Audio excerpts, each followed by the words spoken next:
I am sure sports. You know me there, I'm coast to coast representing. I mean, I say this is righteous representing for Omar.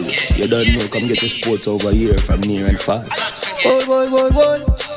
Me say I am sure sports, one thing me sure about. When me say sure, that me not doubt. Come get your sports, get it over here. Come subscribe, repost and share. I am sure sports, one thing me sure about. When me say sure, that me not doubt. Come get your sports, get it over here. Come subscribe, repost and share. If me not sure, that me not say it. Know who score, that me not say it. Never know no game play, that me not say it. If me never see no game, me not know who play. For your sports news, better come over here so. For your soccer news, then come over here so. If you don't love sports, still come over here so. For the day done, you are gonna love over here so.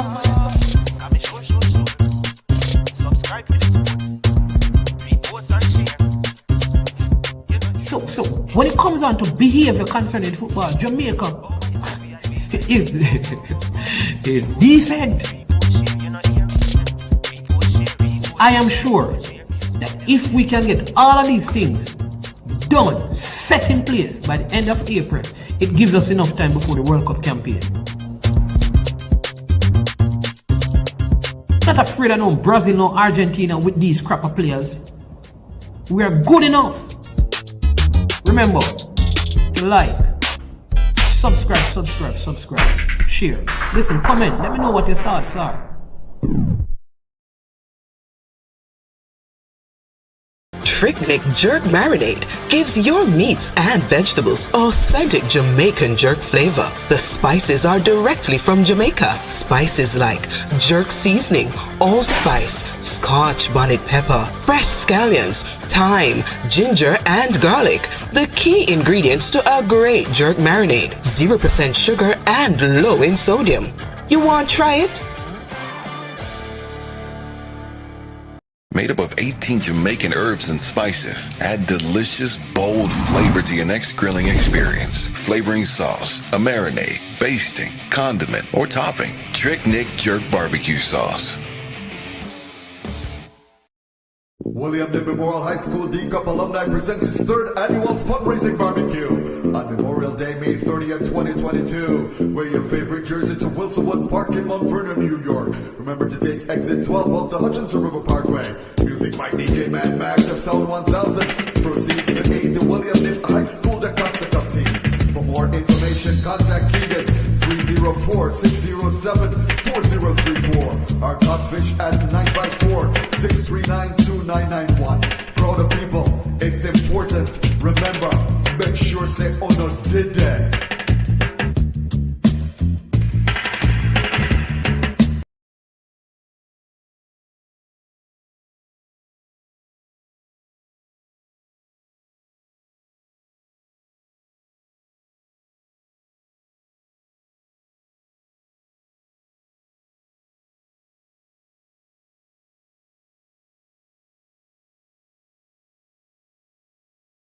All right. Good morning. Welcome to I Am Sure Sports. Yes, this is your host, as usual, Manningsman. Yes, and as usual, it is always a pleasure to have you joining us and being a part of our broadcast. Today, we missed it last week, but we were committed to ensuring that we didn't miss it this week. It is our football discussion with Coach Andrew Edwards, right? Andrew Edwards is a youth coach here in Jamaica, and he operates the Genesis Academy. And they recently had a tournament over there in Manchester. We're going to speak to him about that, and we're going to get some videos and some clips and some photos of what happened, and then we're going to discuss some matters as usual as it relates to the improvement and the development in the sport, right? And so stay tuned. It's going to be a very, very good one. As I told you, my team was robbed yesterday, so I chose not to do any video.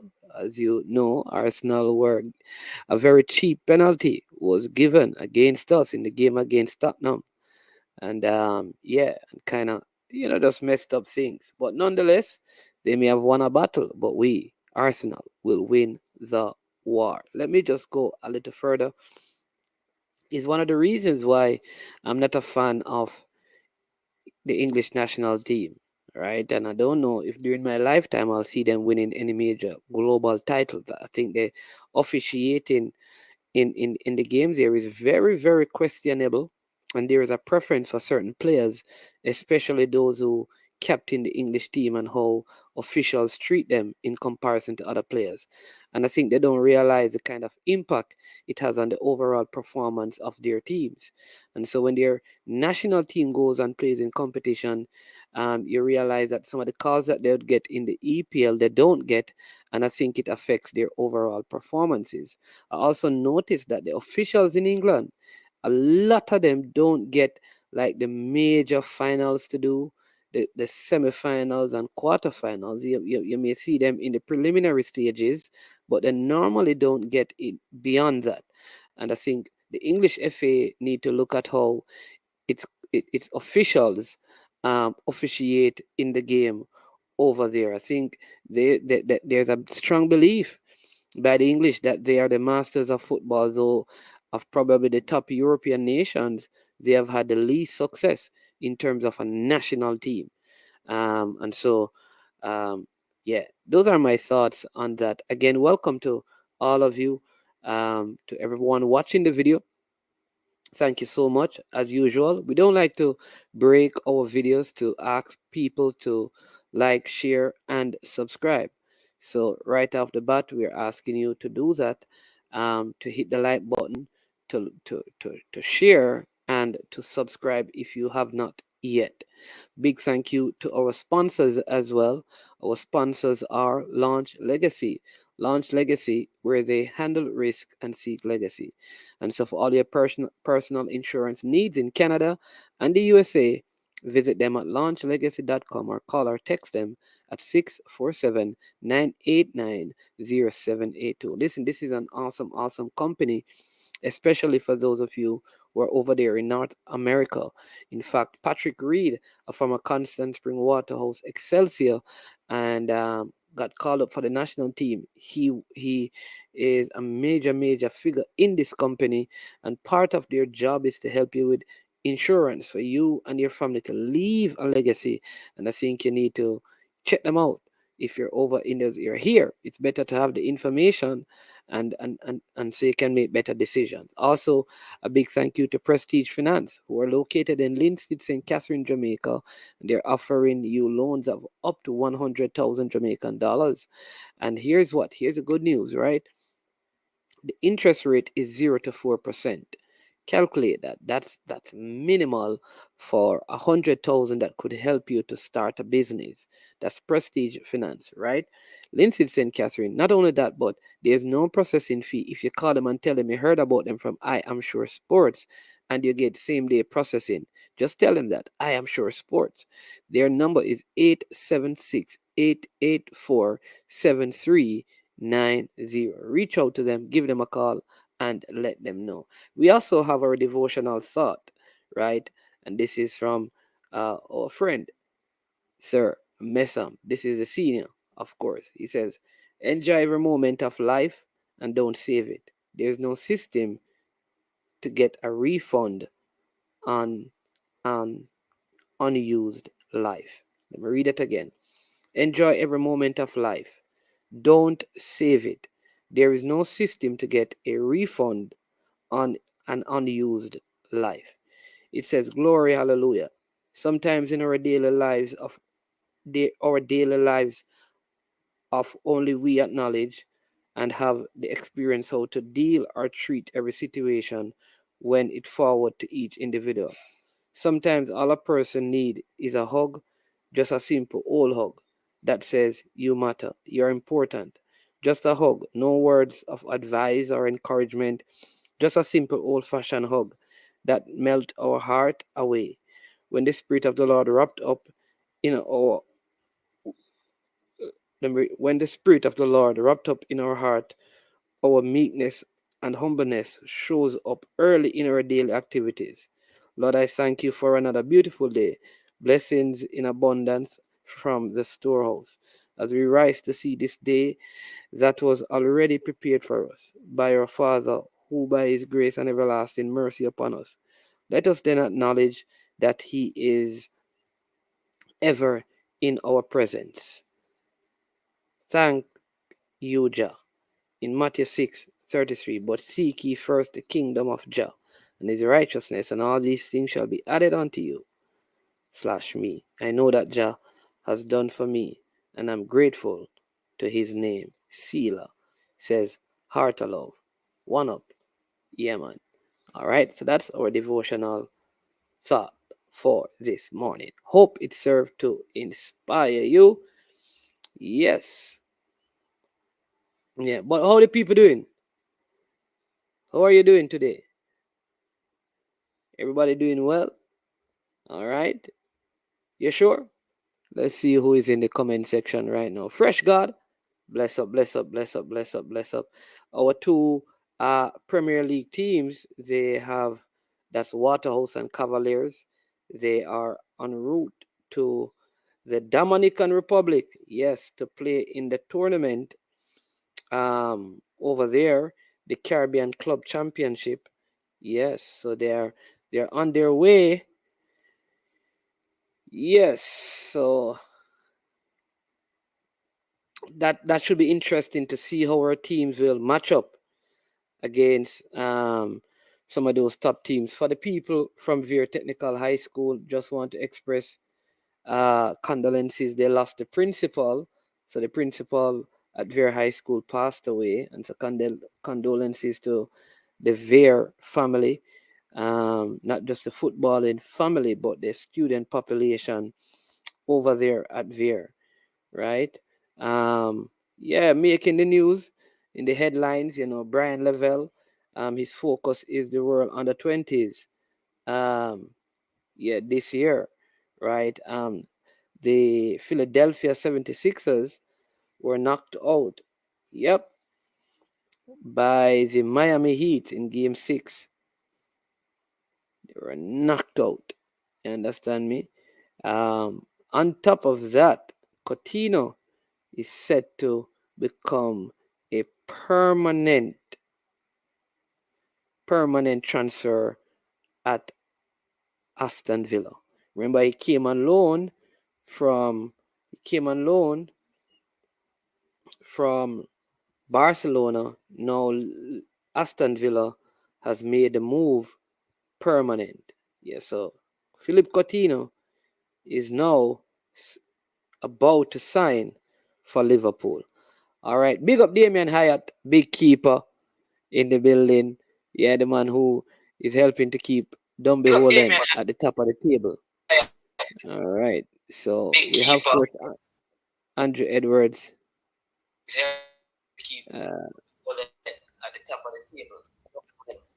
Think need to fix out. I think there's a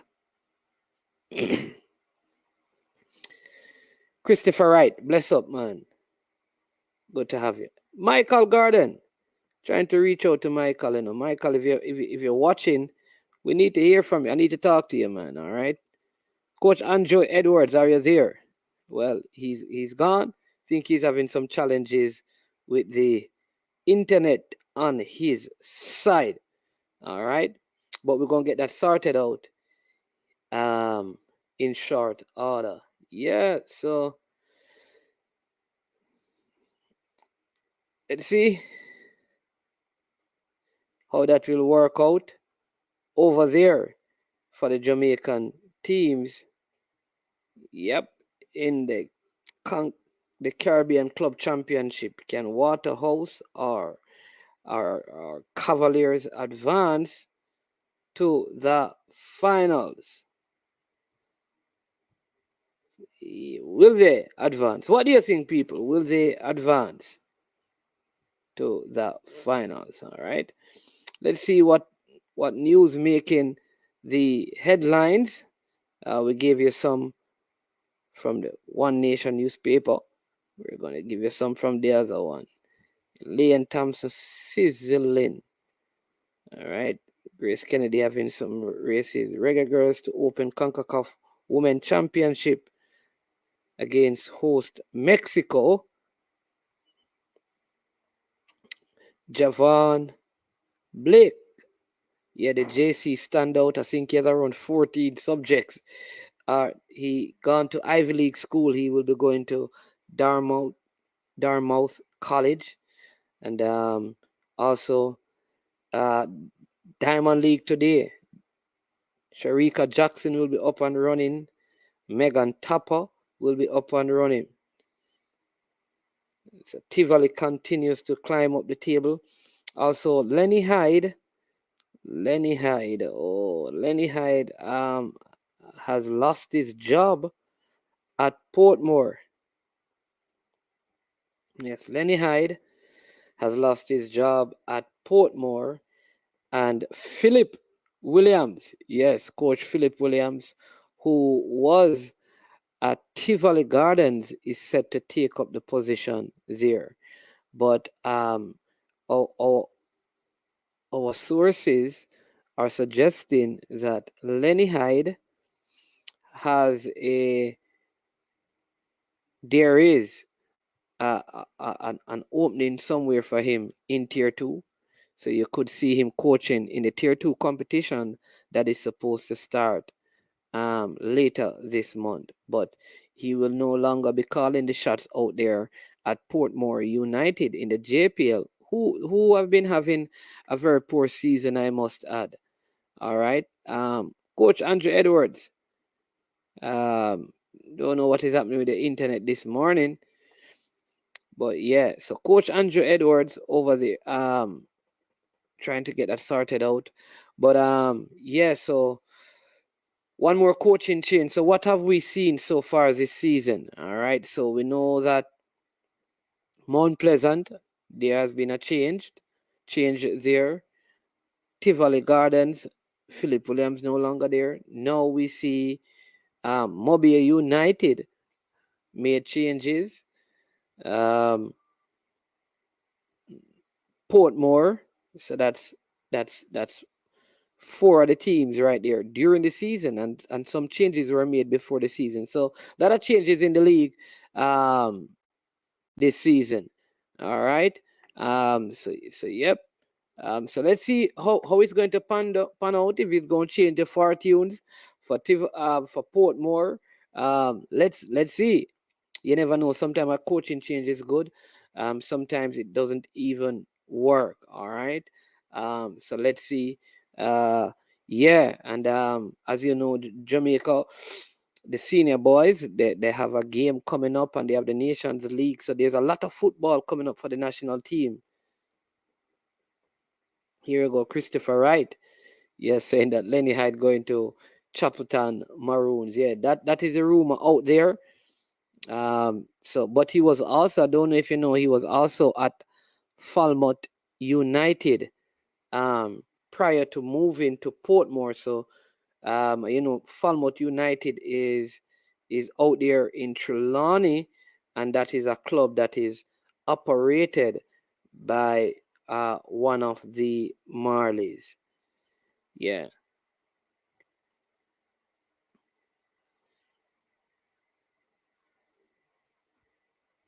Yeah, so interesting times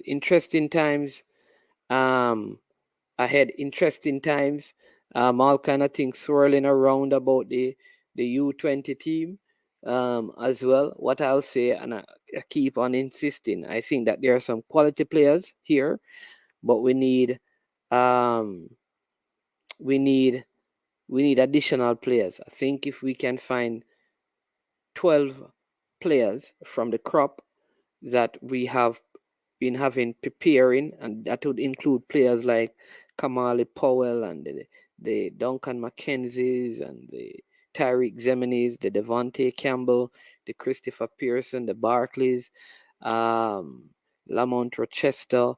If we can now find 12 of the pro players like the Matthew Baker and the Ethan Foles and the rest of the guys coming out of England, if we can find that good mix, then it will be interesting how it works. We're going to talk about this later today, because I have some serious concerns with one particular thing with this whole under 20 situation, right? I have a serious concern that I think I don't understand. I don't understand how this is, but we shouldn't be in this place because there is, from my understanding, there is no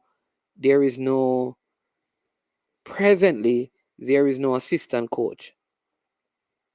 So one of the big question is now that Marcel Gale will be away for say 10 days. Who will be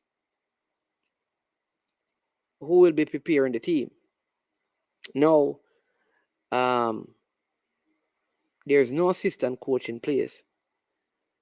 And for the players who remain, mark you, a few of them from Cavaliers and a few from Waterhouse are on the strip. But there's a next group of players who are still here. Not only that, players are still here. Not only that, but on top of that, right? On top of the players who are here, there are players who are coming in. So the players who are coming in, who is going to be preparing them? Right? I hope it's no one from the technical committee, because when you hear from the members of the technical committee, they say that they have nothing to do with the team. So the technical committee should not be a part of any form of coaching with the national team. So I'd love to know. I'd love to know what is going on. Coach Andrew, are you there? Yes, good morning. Yeah, man. Good morning. Good morning. All right. Yeah. Look like the rain. Look like water commission. Turn off your internet, man. I have jokes. Really apologize for what's happening. I'm not so sure. It seems like some of the devices just not working well with the internet, but we give thanks we are here. Yeah, man. All right. I Blessings. see Good you, to I have see you. you representing very well for PSL, man. Yeah. I have PSL. I am sure sports, All and I right. have Omaha. Big up my friend from Omaha. This is the season. You understand me? Nice. And I Sweet, have the kit sweet, as well. sweet. And I also have en route to me. I have all my Arsenal jerseys. I have I have the kits. I have the kits for this year. Except the yellowish looking one. I don't like that one, but I I have got kits that for it. one yesterday as my birthday present, and it never turned out so well in the end with the team performance at Yeah, all. yeah. Happy belated birthday, man. Yeah, man, give Happy thanks. belated birthday. So I have my Jamaican jerseys. I have all of those things. Yeah. So I have my Vallejo jerseys en route to me. So that's I also know good. that, man. I know I was there listening, and I Oh had a yeah, good yeah, catch yes. with back last night. Oh yeah, Oh, you're there. Yeah. So I'm going to be rocking them.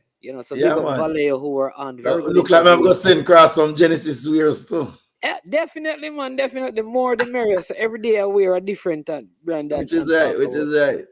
Yeah, man. Just give me a quick second. Let me get my notes real quick. Amari, Not a problem. Not bring a problem. bring the envelope on the stool in. Not a problem. Not a problem. Yeah, Christopher. But listen, I can only control what happens.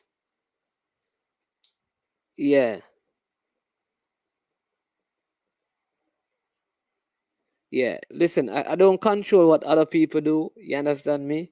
I can only control what I do and what I say, and I try as best as I can to be as fair to all parties. My thing is not to speak to. I don't. I can only speak to what I see and what I know and what I read. I can't begin to dive into people's minds, their heads, their thinking. That's not my job. My job is to be a fan of the football and a supporter. And if I see things wrong, I allow persons to explain their case and I speak from that perspective. Other persons operate differently, and they may think that is even a better approach than mine. And that is okay, right?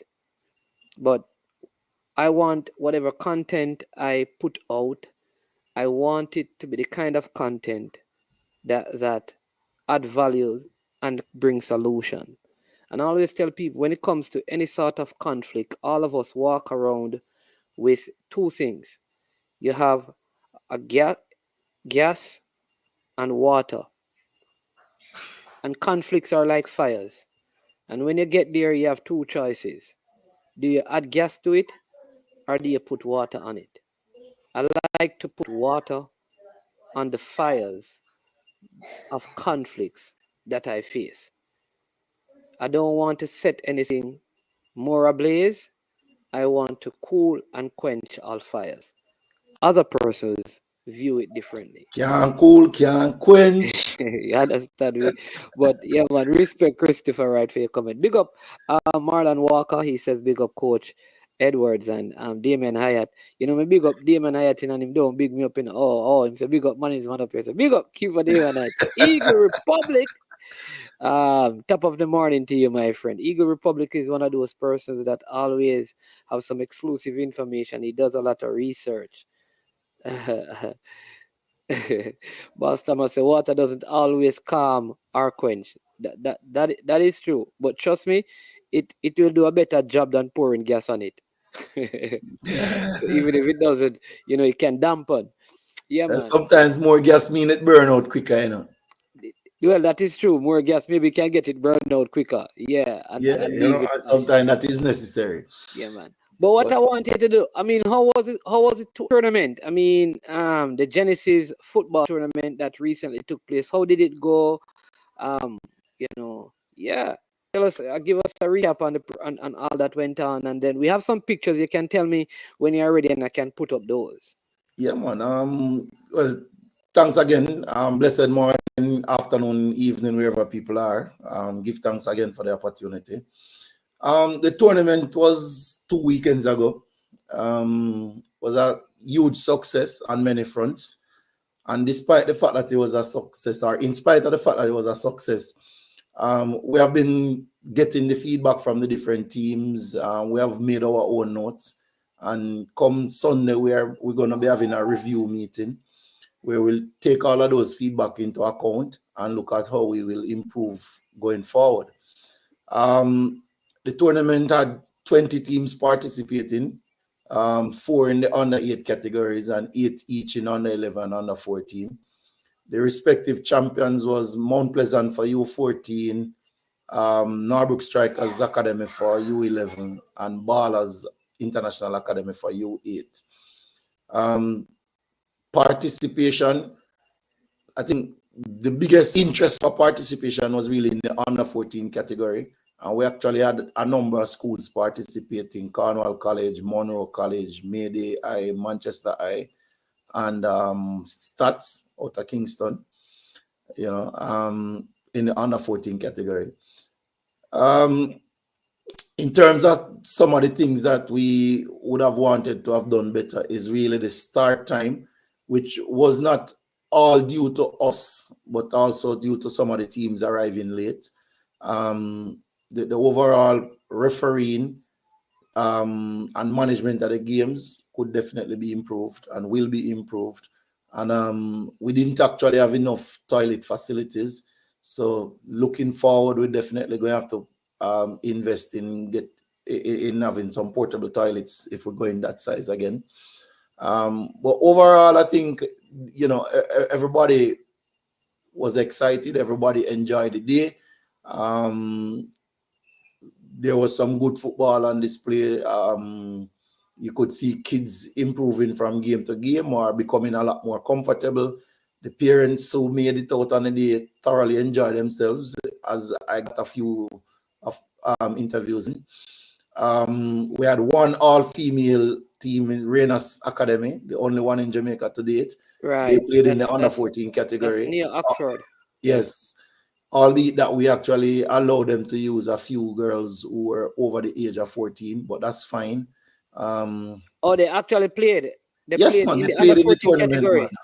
All Yeah, girls man. team. Yes, man. I think they had a couple of players. I think that academy had a couple of players on the under 17 team. I think Yes. they had a total of 5. I think it's Yeah. either 3 or 5. One of those numbers. And they are connected to Meadowbrook High School. Yes, man. Yeah. And here's doing are focusing on the boys, Yes. So for him to boldly go out there and start the first and only all-female academy in Jamaica to date, is quite an achievement in my eyes. But the Genesis Spring Tournament was a huge success, as I said before, and I think it was largely a success because of um, some of the support that we got. We have some people who have been with us from day one, very, very loyal. And we had some new partners coming in to ensure that we were able to do the project, even if we didn't make a profit from it, but we were able to successfully complete the project without incurring any debts. So we want to big up Yardi Sport, Morris Fish and Jerk Hut, Pure National Ice, J-Rox Enterprise, Yakovenko, who is our gear manufacturer, We Care Pediatrics, S&G Road Surfacing Materials Limited, Gateway Pharmacy, Design Masters, Cutie Skincare. All of these people actually dipped into their pockets and said, we support this, we want to see it go well. And we really, really appreciate them doing that, Then we had two physiotherapists on the day, Denise Marshall and Denzel Williams. We had the Red Cross. We had I think 11 or 13 referees on the day and about 40 volunteers. So we just want to big up all of those people who really came out and did their part in ensuring that we had a successful day.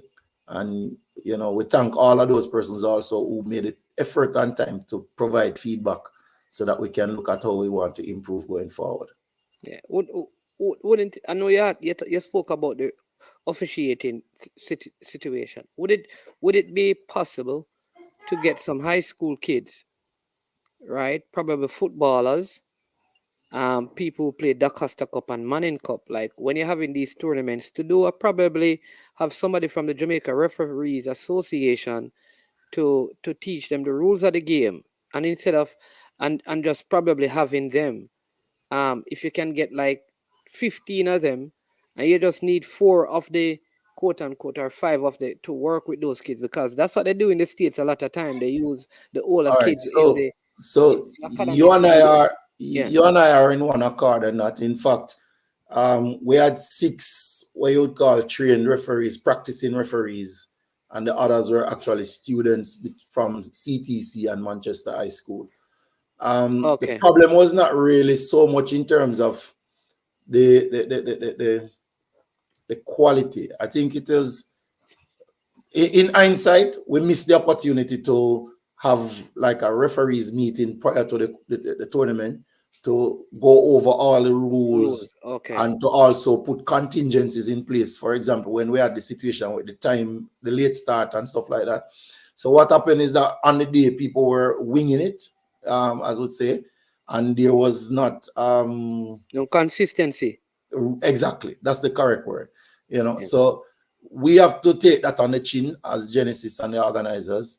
But we also appreciate the fact that the persons who are done by those inconsistencies acted very, very maturely and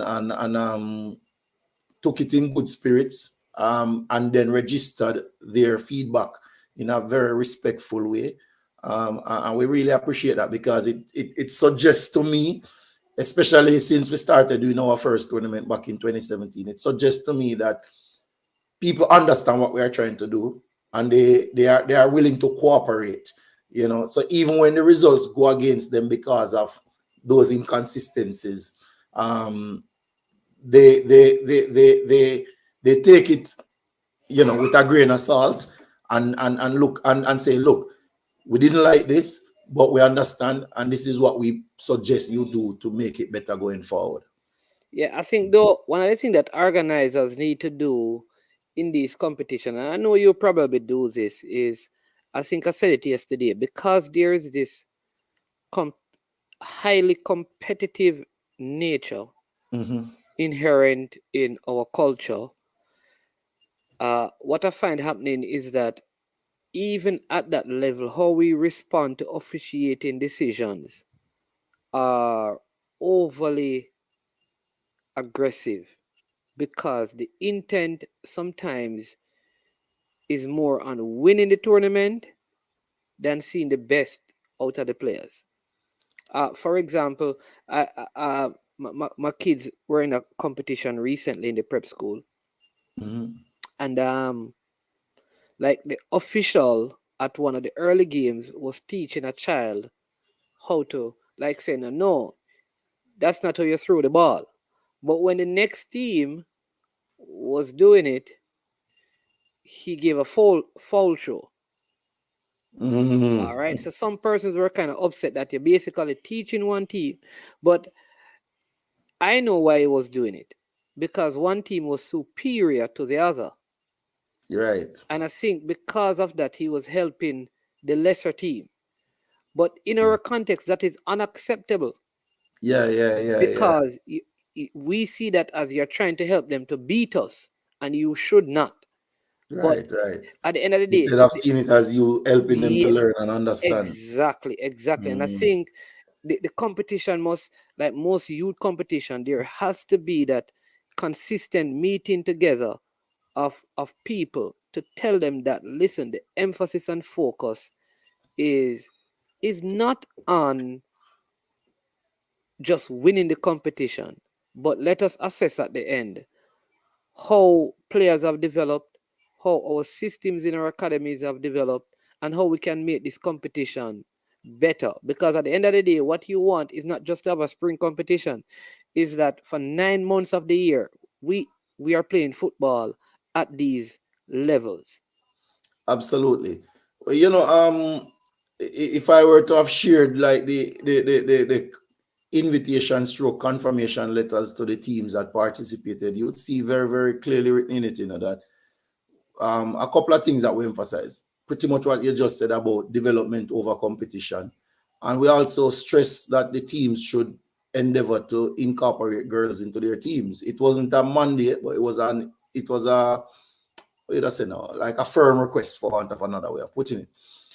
Aside from Renas, Genesis was the only other team that actually fielded females.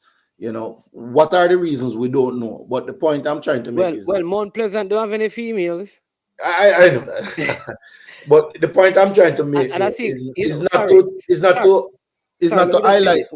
And in the under 14, you probably would struggle because like Cornwall is all boys, Monroe is all Yeah, yeah, yeah. boys school. Yeah, yeah. So No, go ahead. and we're not trying to say that they must have had girls, and we're Yeah, not trying to stick up anybody in that context. What I'm trying to make, the point I'm trying to make is that we made the effort to say to people from the get-go that while there will be trophies on hand, this is not all about the winning of it. Let us seek to give the players an opportunity. So even things like ensuring that all of your players played, we had yeah. unlimited we call it again Substitute. substitutions where Yes. players could leave the game and go back into the game.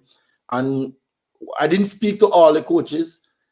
I spoke to a lot of the players though, and a lot of the players, certainly in Genesis, everybody played every single one of the games. You Awesome. know, except in cases where some of them say, "Coach, I don't want to play this time around," or so. Especially with the little ones, some of them would have said that. But we are trying to create environments that are competitive, but is more focused on development. I know it's a delicate balance to get, but I think certainly in my own experience, starting this back in 2017, I said, and not just with our own tournaments, but even the tournaments that we have been invited to and that we have gone to, the reaction from coaches have become a lot better, a lot more Awesome. restrained. So yes, there's still that competitive edge because it's not something that we're going to flip a switch and it go away, right? But at least the response is now more, hey, I understand what is happening here. We might lose a game because referees make a bad call or because they cut the time or whatever. But let's focus on our players and getting them to another level. And I think we have to give credit where credit is due because that is actually happening out there. Awesome. Well, we have some pictures. So we're gonna go through them and then in a way that our guests can see them. Oh, Or this is just a training picture from where we all right, train hold. at Let me see Battersea if I can make Clarkstone. them bigger so that they can be seen. Yeah. Hopefully. All right. So let's start from from picture. So this is all right. So that's the under 14 team. This is that's Adia, my daughter, playing in the under 8, kicking the ball here. I think this was a game against Ballers. Yeah.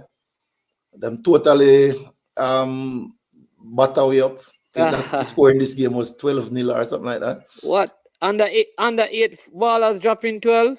Yes, man. Hey, Them batter way wicked, man. this little man right here look like a real baller, you know. Don't play with him. You see him close to the post.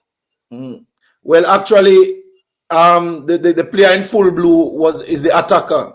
Okay. So Genesis was actually in a defensive phase. Yes, because your goalkeeper, yes. Yeah. Your police arresting your goalkeeper, man.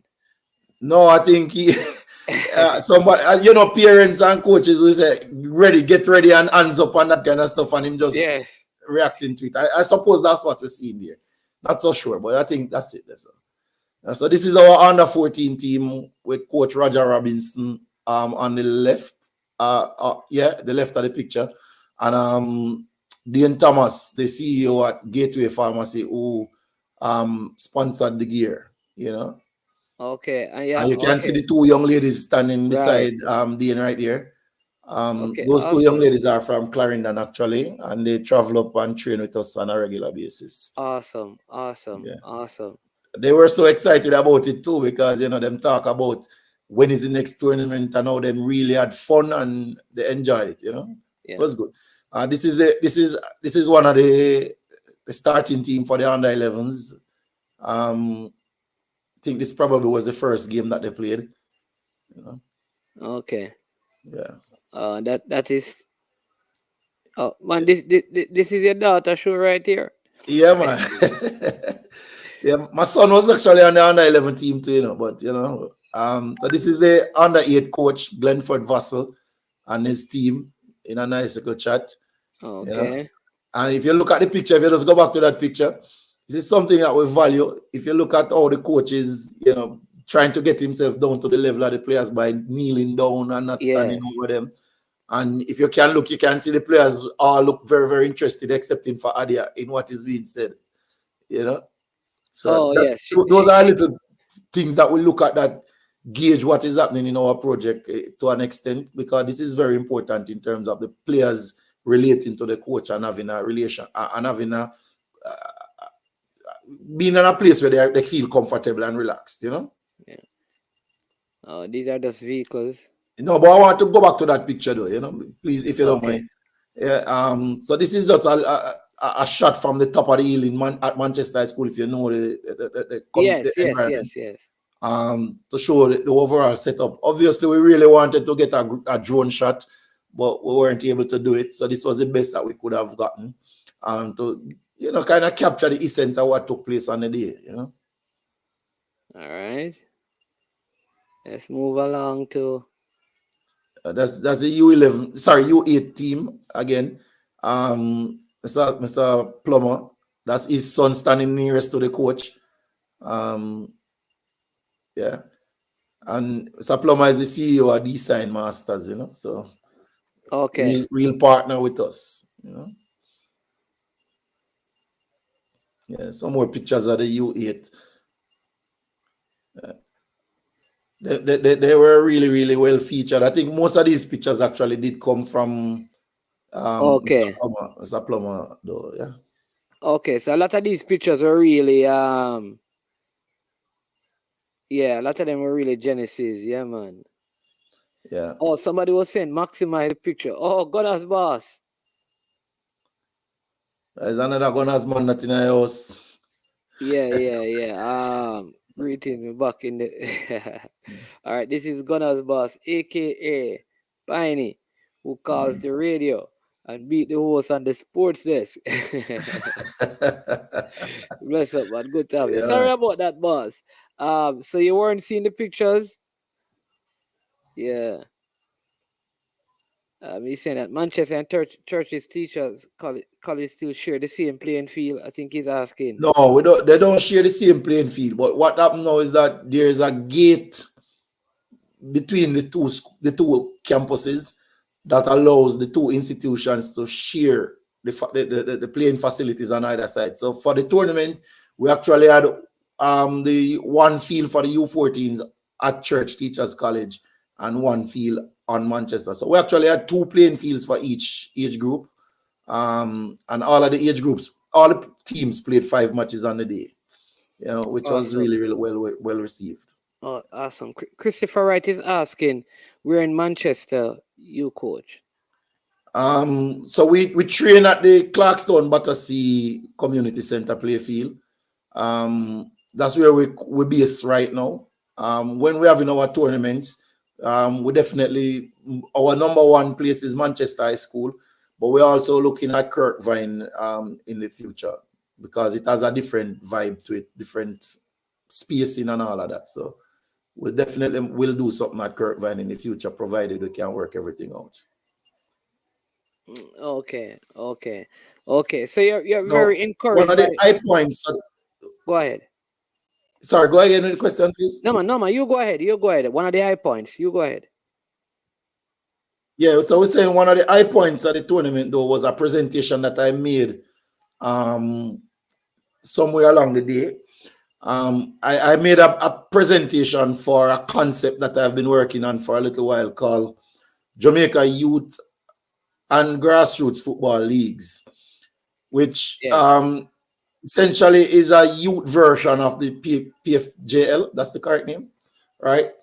So essentially, institutions would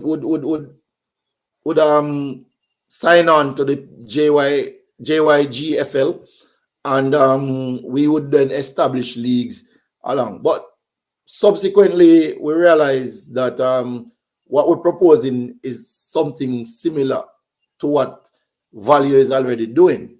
So I have actually had some discussions with Emilio, and I have shared the proposal with him and Battle to see, where we can collaborate instead of trying to do. Because one thing for sure, Value does have the resources that we don't have, So if we can find ways to find more synergies than trying to go by ourselves, I think we can do more.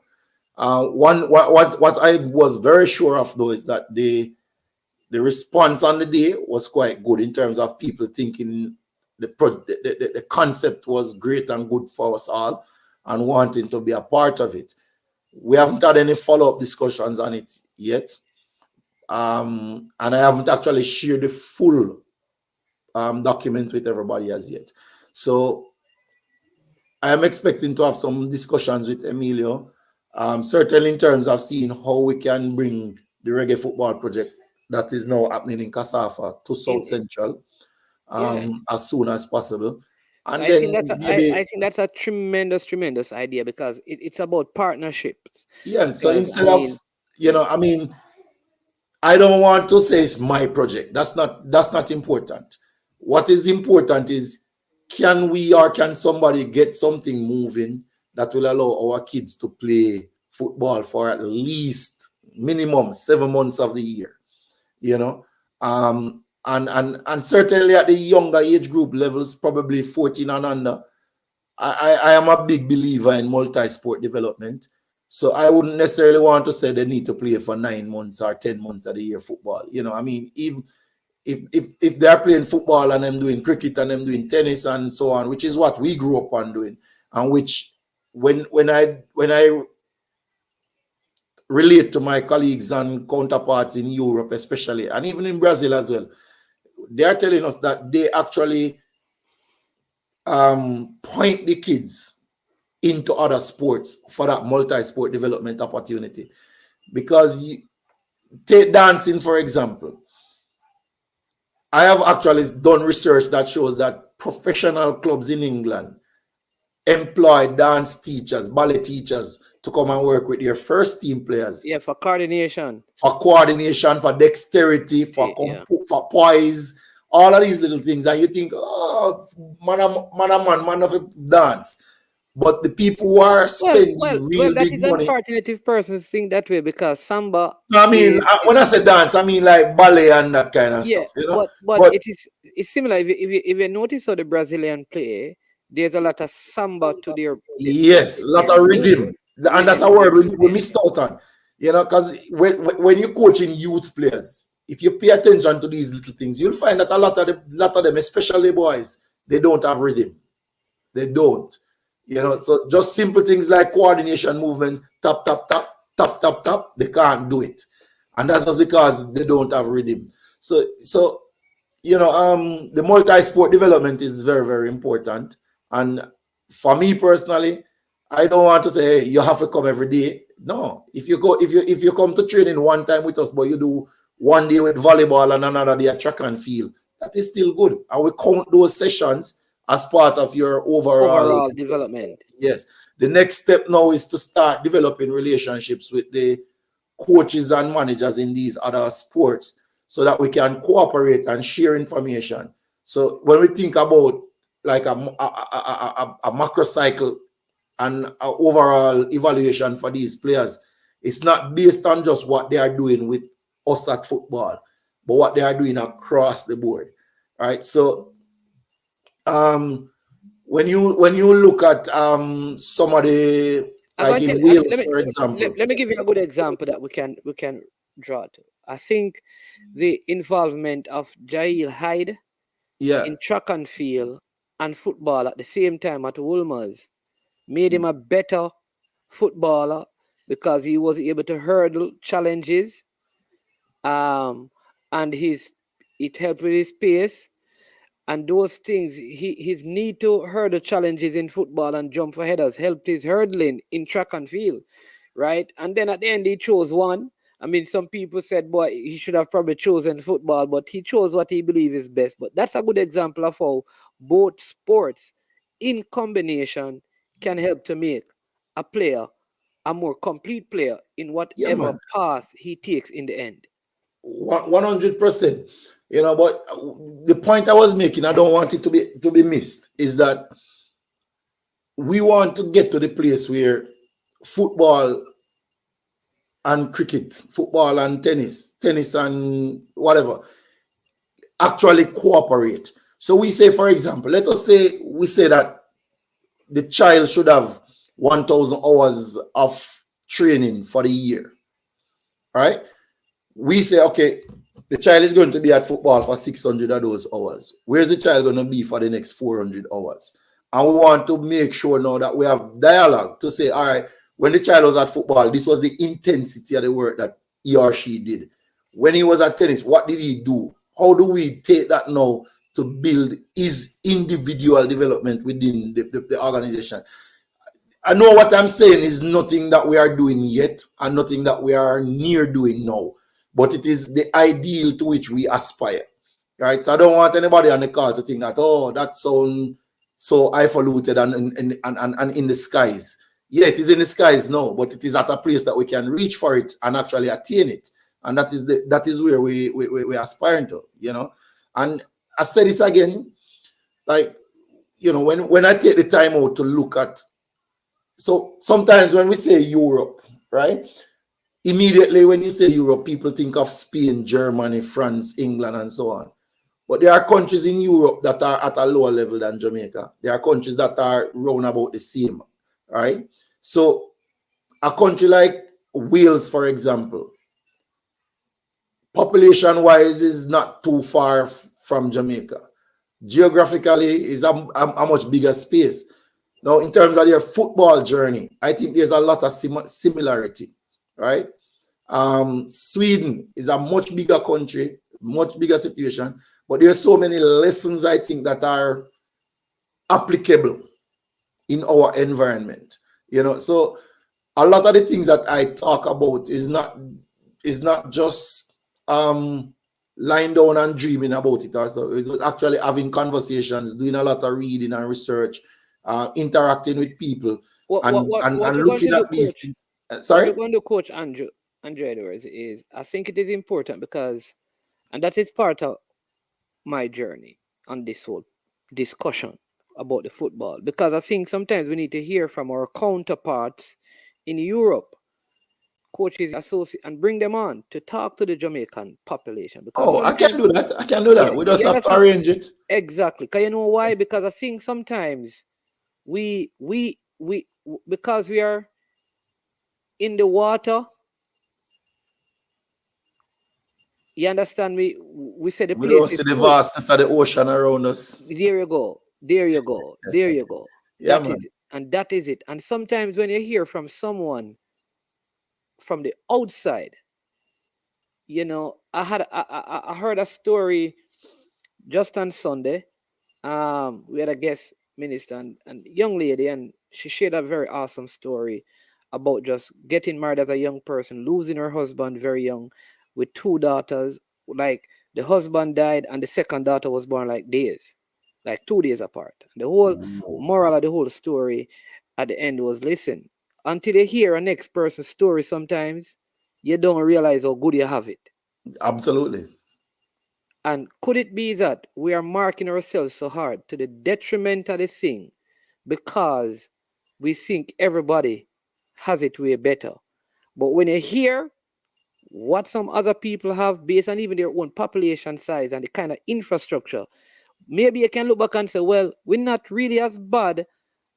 Or we can also look at it and say, you know what? We are very far apart. But until we kind of have that realistic outlook in other spaces and environment, I think our judgment many times is very cloudy. So I think Yeah, that's something that we need to do to bring into the space to the people, outside persons in the same situation, so they can, when I mean same situation, same population size, not a lot of exposure, that kind of a thing. So we can, like you said, and learn it's the not. principles and stuff like that.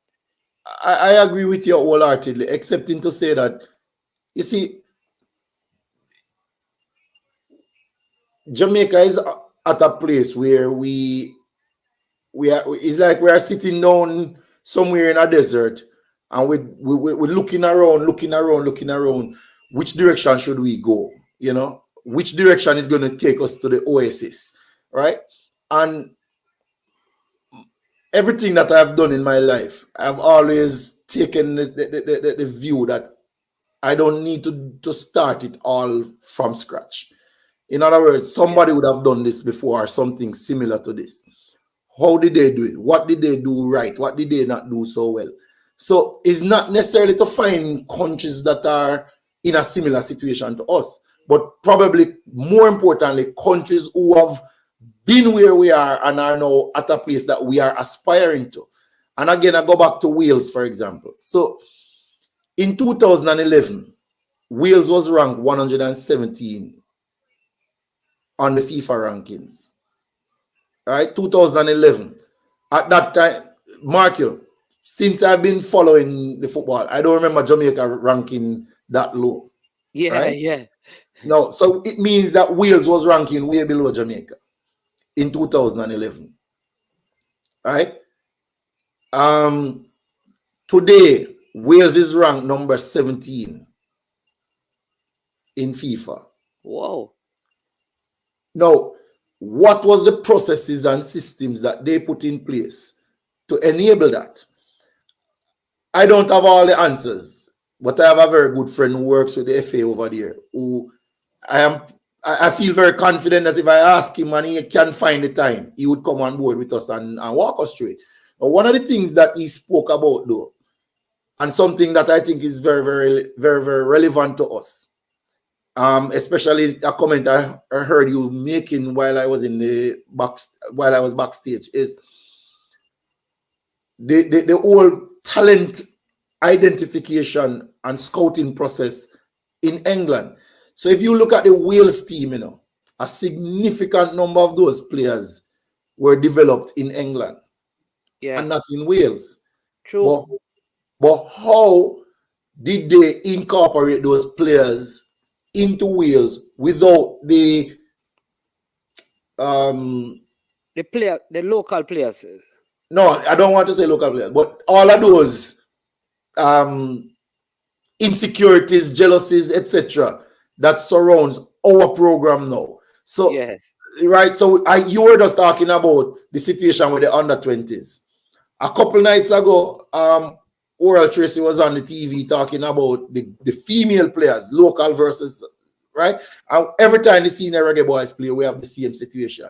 Yeah. But can we develop a system that is transparent and procedural that every single Jamaican knows the process by which Mikel Antonio ended up playing for Jamaica, the process by which Drew Spence ended up playing for Jamaica. And they, in the diaspora, wherever they are, know what is the process and the systems that we need to go through to be eligible to play. Instead of it is, okay, my grandmother come from Westmoreland, but I want to play for Jamaica. You understand? Because you see that approach, in my opinion, generally lends itself to those who cannot make it where they are being the ones that we get, generally speaking. So we don't get, for example, let's see now, a Kyle Walker choosing Jamaica over England, right? We don't get that. But I think let me say this, and I think I have a friend of mine. He's normally on the program. They call him Stan Cranky, and we're working on that. We call it the what is Jamaica's recruiting strategy and process. In other words, do we even have persons in our national system that recruit, or it is just like you said, identify this person could play for Jamaica? Because what really should happen is what you're saying. There is somebody who sees a player, high talent, and talk to the player and say, hey, listen, man, we believe you will fit into the system. All right? And we also see that you can play for Jamaica. Because it's not everybody who says they are connected to the country somewhere or the other may fit into what you want to do. So you see what you're talking about, Mannings, man. And this is exactly what my friend does in Wales. Talent identification. Talent identification. Yeah. So it should never be a process that we are looking to see players at senior level to represent the country. It should be a process that we are identifying players at 14 years old, 15 years 17, old, 15, 14, years 15, old. 16. And we actually have data tracking the players. So I've been on the show once and hear you asking about some players. We don't know where they are. We don't hear anything about them. Now, this is not to say that the technical people at the JFF don't know. They may well know, right? But what is not clear is what is the process of talent identification, talent development, talent monitoring, you understand? Yeah. Talent progression, all of these things that have to do with developing talent for the first team, which is senior men and women teams. So that's what we really want to do. So, for example, my mentor when I was technical director in Turks and Caicos, his mother is from Knockpatrick, just up the road from where I live. Right? His father is from Trinidad. He has 3 sons. 2 of them play football. Right? 2 of them play for Stoke City. So him and Ricardo Fuller is bona fide brethren them. So sometimes when I'm on the call with him call Fuller and we just have a 3-way chat. His children naturally are eligible to play for Jamaica. Right? In his word to me, he would love to see one of his sons play for Jamaica. Do we have a system in place to track that youngster now? And it's not complicated because every weekend that he plays, they get videos of the games. Every weekend. So sometimes I could say to him, Jonas, send me some videos of young Jonas. And I can see. These are like 12-year-olds. 9 and... So there's one that is 9 years old going on 10. He's a goalkeeper. And another one. But take again, for example, one of the star under 18 players at Arsenal, Omari Hutchinson. He's Jamaican. Yeah. Right? I think he's somehow there's contact with him. But I'm going to give you a good example. Because I need to get to some of the comments. But I talked about this last night. I met a player, right, who was at our rivals, Tottenham Hotspurs. Right. He played in the prep school league. He is the stunt down here recently. I already had a discussion yesterday. Right. Yeah. This player, he comes to Jamaica He has been here for 2 years. His father actually played for St. George's, St. George's College. Right. So I'm saying, not that he's, I am sure that, like you said, there is, except for me mentioning him, I don't even know if anybody paying attention in terms of it. But nobody now is checking this player. When I say talented player, you understand me? Now, exactly what I said. Who now start collecting the data on this player to track him all the way through? And there are many. What we are saying technically, though. Sorry to interrupt. We are saying that within the construct of the JFF technical there has department, to be a talent identification and development department. Yeah, which includes recruiting. I keep on No, saying but that. that's the whole thing. You have a head of talent identification and development, and that person should supervise a team, just like Arsenal or Newcastle or Manchester United or Barcelona. No. They have a talent scouting network all over the world, right? So that's how Manchester City was able to find Gabriel Jesus, right? That's how Arsenal was able to find Gabriel Martinelli in Brazil, right? So and every time clubs all over the world are spotting talent. Why? Because they have that. We don't need to have such a vast network of scouts, right? But we should have, and there should be a process that scouts adhere to. It's a simple thing. Simple is relative, but it's not so complicated. Yeah, let me get a couple of the comments so you can respond to. Christopher Wright says, yes, Kirk Van is where New Green trained last year. Battersea is my backyard coach. I think Christopher Wright somehow is connected to the New Green team, Yeah, man. Yeah, he is. I think he's, yeah. And then Gunners Boss say, utilize Porous Community Center too, please. My community need the service and exposure too. And then Lee Craft Letman says, greeting management, bless up coach Andrew. Yeah, man.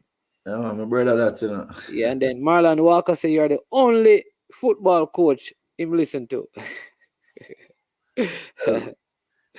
I don't know if I should have taken that as a compliment, but I am not the only voice of wisdom or knowledge there is. But I appreciate the kindness, Marlon. All right, let me just say this. CC, we're not sure we can answer this question. But, to me, once a player is coming to Jamaica to represent the U20 level, we already have data on them and not trials. To me, once the player is coming to Jamaica to represent. So, CC, what I think what Coach Andrew and I are saying is that you are we're not talking about the under 20 team, we're not talking about the present squad, we're not talking about present selection. What we are saying is that from as early as 10 years old, right, there are players out there that we need to identify. 10, 12 he started at. So by the time we get to U20s, we have information on the players, and that requires a portfolio within the federation for talent identification. And I've always said this, it could be done. You don't need, even if you have local persons, there are persons in the United States. You can go Midwest, you can go East Coast, West Coast, Midwest, and have a few persons, 4 or 5 persons there. Same thing in England.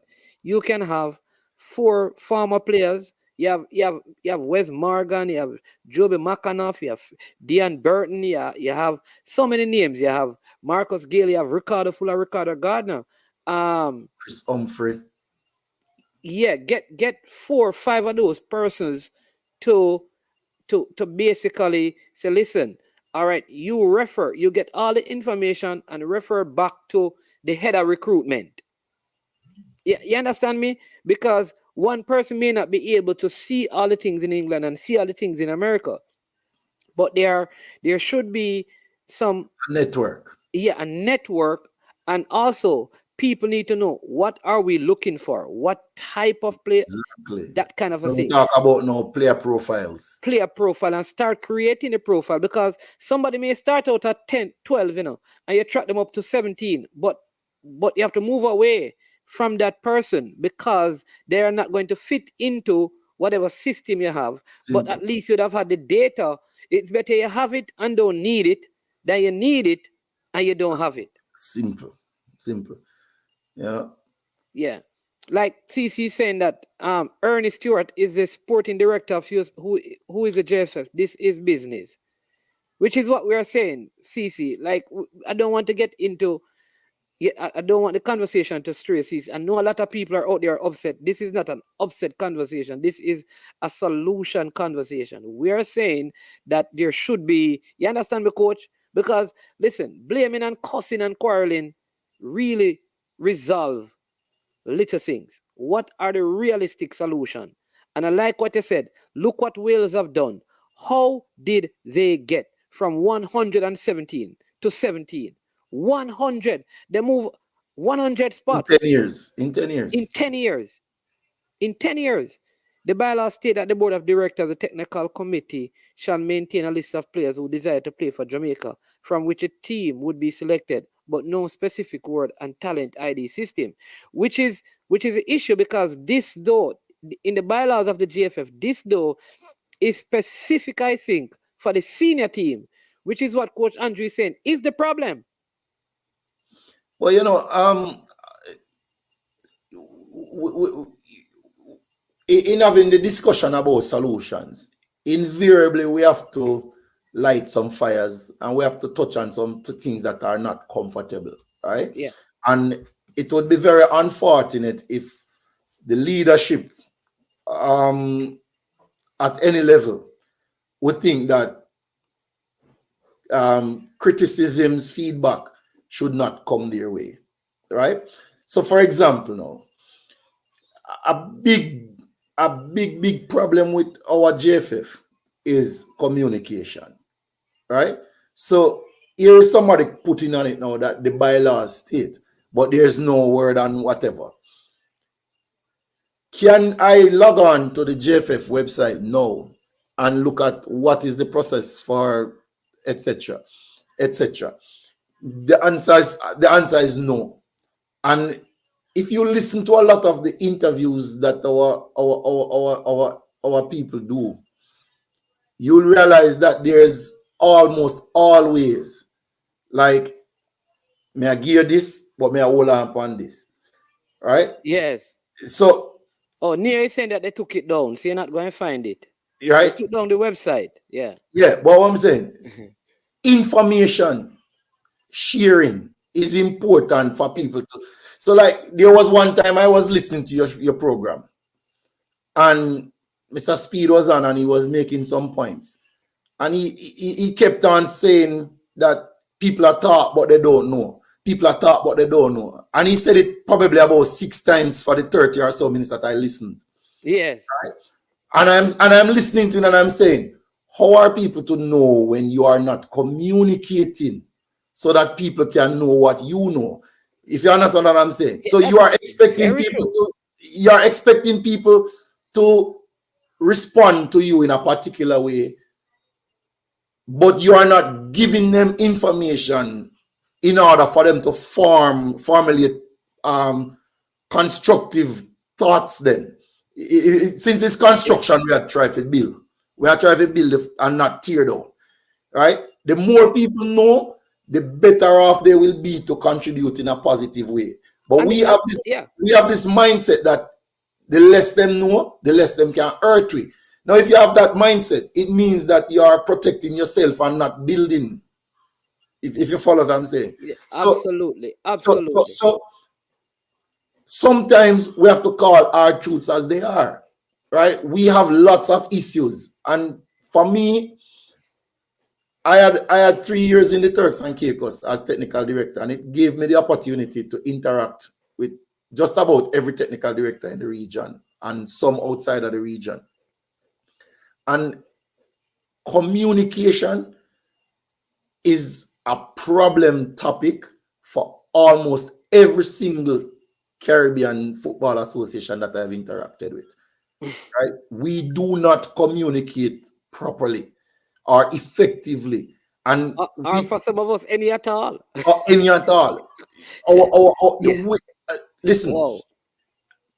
during the pandemic, I had a communication specialist do some training with our team in Turks and Caicos Islands. And that's the team, I mean the technical staff, right? I was so impressed with some of the things that we took for granted in communicating. Listen, this is something that I am not an expert at. And I feel like I could talk for the entire day on communication flaws, best practices, etc., etc. I'm not an expert, but I feel I could do it. And I know personally that I have a lot of weaknesses when it comes to communication as well. All right. But I at the end of the day, I think a greater effort has to be made to communicate in a very transparent way and a very precise way if we really want people to understand what we are trying to do and to support what we're trying to do. Yeah. Yep. Yeah, I like that. I like, and I think that you're absolutely right, because we have to find a way to give the people information. And I think, let me tell you what I believe. I think a lot of the things that we do, they are more spontaneous than standard operating procedures Procedure. or written guidelines.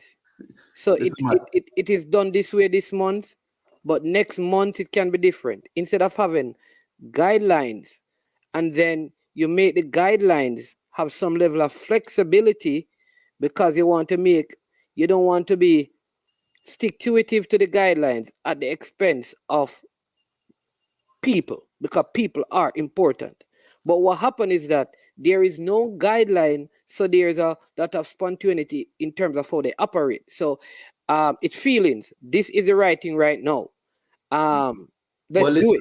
Listen, man. A couple of weeks ago, we had the conversation and we talked about Paul Hall's proposal for a 10-year development plan, right? I'm calling it Paul Hall's proposal because he made the proposal. But if we are serious about the football development, this is a plan that needs to be on the table fast, right?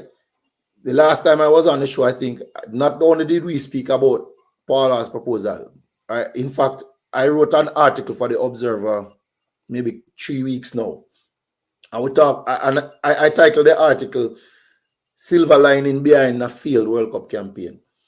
And I mentioned the same Wales, and I mentioned several other countries, including Germany, France, Spain, in Europe, and in our neck of the woods, Costa Rica, who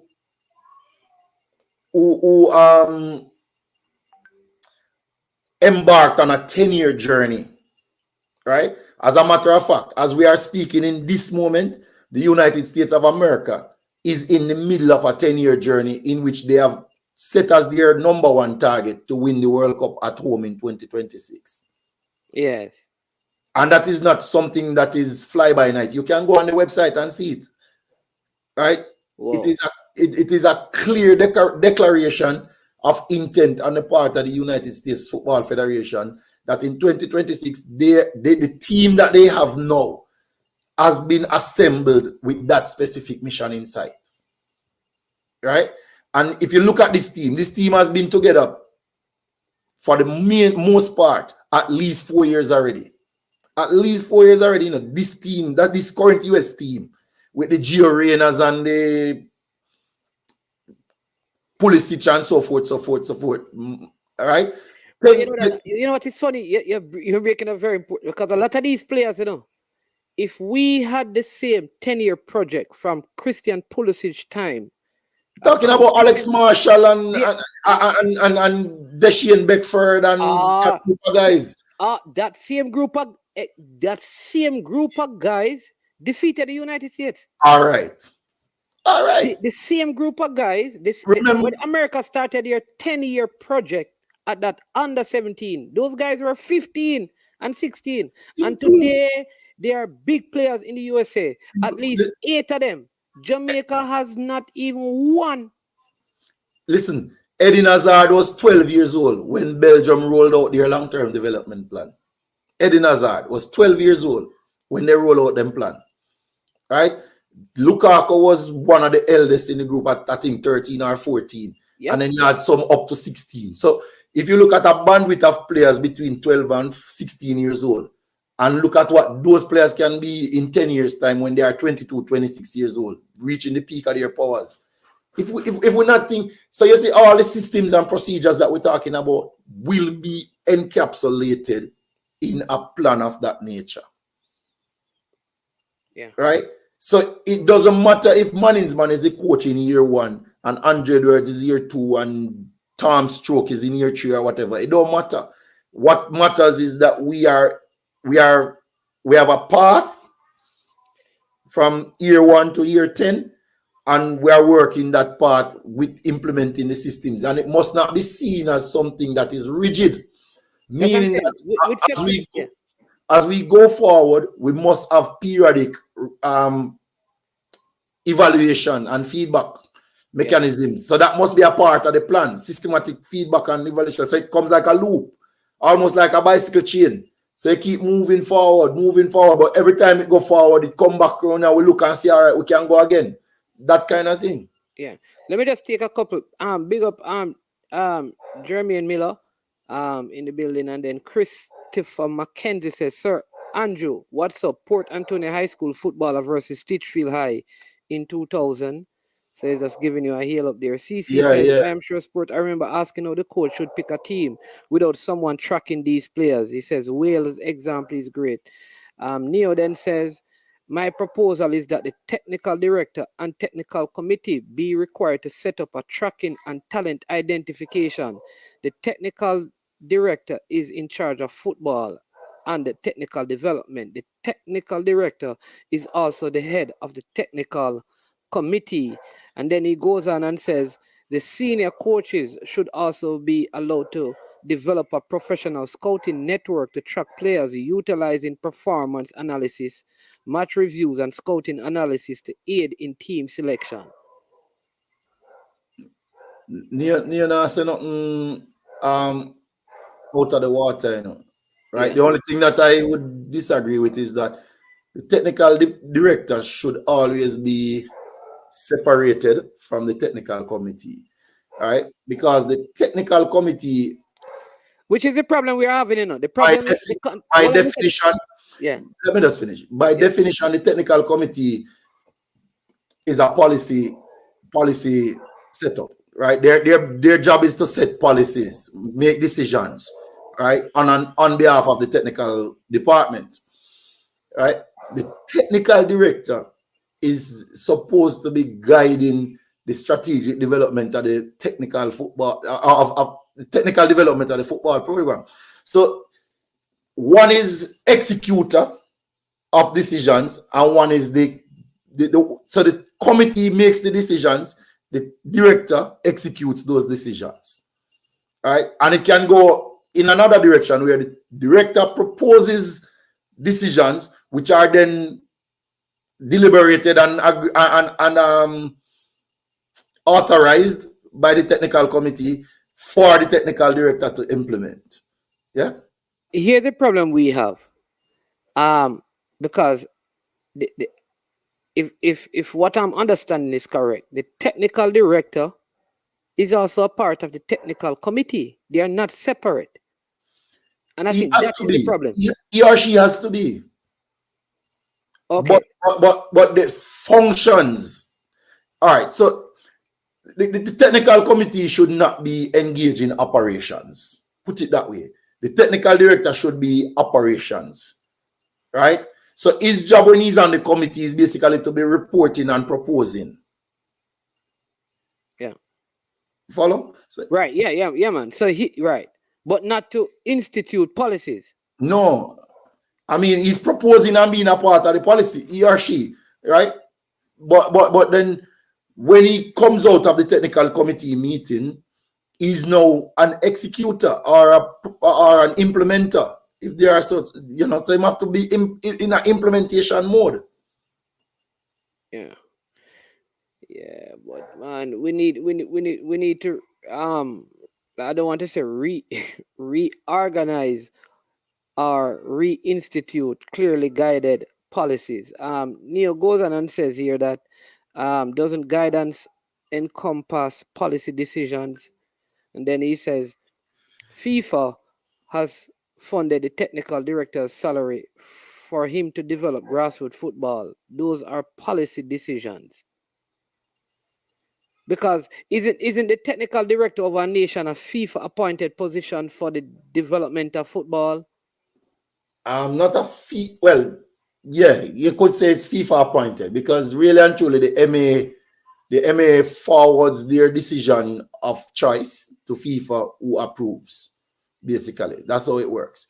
All right, but so you see, if you look at the technical director handbook, and it is online on FIFA.com, you can check it out.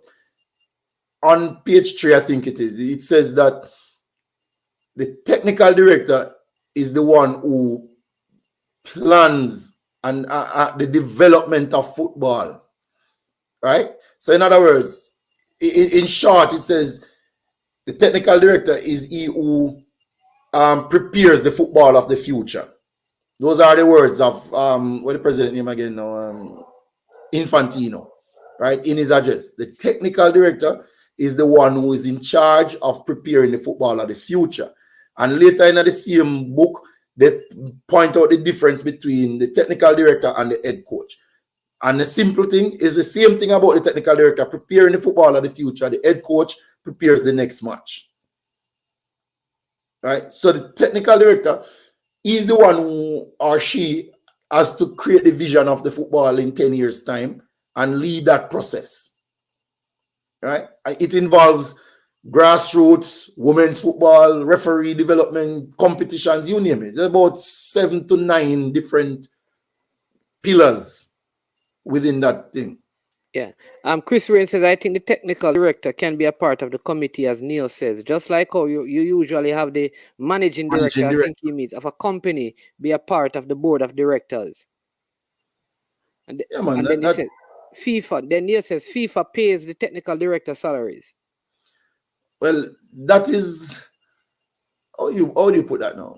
So FIFA don't send X dollars and say this is for technical director salary. That's not how I understand it. Maybe I have not gotten to the levels there.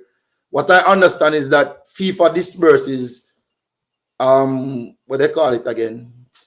I forgot the name of the fund. Every FA get it. So it's probably like about $500,000 US per year, right? For development. And from that monies, the technical director is to be paid a salary. So you can only get that money if you have an appointed technical director. So if that is what Neo means, then that is my understanding of it. Yeah, and he was a technical director. So But that mean I know it all, or that I understand it all. I think both of you are saying the same thing, but it is not what you're saying. I think the right thing is, Neo, FIFA provides money to the FA, to the federation, and the federation pays a technical director out of it. Correct. So it is not, but I think both of you are saying the same thing. It's not, I think FIFA provides the money, the federation pays the person. And the money is only provided if the federation has a technical director. Yeah. So you can actually have that money don't come into the FA unless you have a technical director. Exactly. Yeah. So, Sir Mannings, good morning, sir. Your guest, Mr. Edward, is spot on. We truly have a clear and concise communication problem. But where there is no vision, the people perish. Absolutely. In Jamaica, our technical committee has too much power. It executes and proposes, making our technical director invisible. Yeah. So, and then Eager Republic said, as I said before, management, Jamaica football will continue to be in the wilderness as long as the JFF continue to operate as a non-profit organization. The JFF needs to change to a real business. I was reading an article that I'm going to share with you, Coach Edwards, and you know what they said? They said part of the problem in a lot of the Caribbean countries in terms of sport is that when these things started in our system, a lot of them were started as recreational and social intervention. Like football in Jamaica was never started with business in mind. It was started as a recreational activity, and then further it became a social intervention tool. In Europe, football was established as a money-making venture. In the United States, for example, football, the establishment of football was to make money. It always had that. It was never for social intervention or for recreational purposes. And I think that has prolonged for centuries in Jamaica and other Caribbean countries. And so there needs to be a shifting. I don't know if changing it to from non-profit to business, but there needs to be a shifting to a more business. Like the Crankies said when they bought Arsenal, they are not in the sports business. They are in the business of sport. And what they explain to the fans is that for them, the business module comes before the sporting module, because the sporting module in and of itself can't run the business. It is the business that has to run the sports. And I think we are in the sporting business and not in the business of sport yet. Yeah, it's funny you say that because I think it was 7 years ago or 8 years ago, Carol Beckford and Christopher Samuda, Matthew Samuda, and some other people came forward and they started this annual conference called the Business of Sports. I was actually at the very first edition. That's what I remember because it came up in my Facebook memories recently.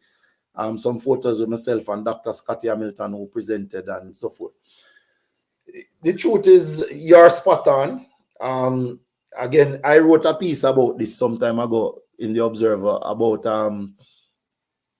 sports in the Caribbean by and large is treated as, my words, something that people with nothing to do. Right? So the whole concept of sports being a career and a profession and a business is very, very far removed from the realities or the cultural expectations of our society. So that is a cultural revolution that needs to be taken or needs to be undertaken. But remember, even the educational institutions in the Caribbean are remnants of slavery and were not put in place to empower nations to become independent, and self-reliant, but rather put in place to create neo slaves. All right. So when we moved away from O level and A levels and came up with CXC and CAPE, that was supposedly one of the first steps of transitioning our education to something that reflects more of our own needs. As an educator in the system for over 20 years, I would dare say that we have failed miserably in making that transition. And I know we're kind of a little bit off course, but it is relevant. 4 years ago, I was teaching third form history at Manchester High School. And in preparing a lesson about the Industrial Revolution, I realized that in places like Indonesia, Taiwan, and other parts of Asia, and most of Europe, right, they are already into what is being called the fifth industrial revolution. So you have first, second, third. We never even remember fourth, but we reach a fifth. Now, if you look at the education of Caribbean students by and large, we are still preparing our students to function at the second and third industrial revolutions.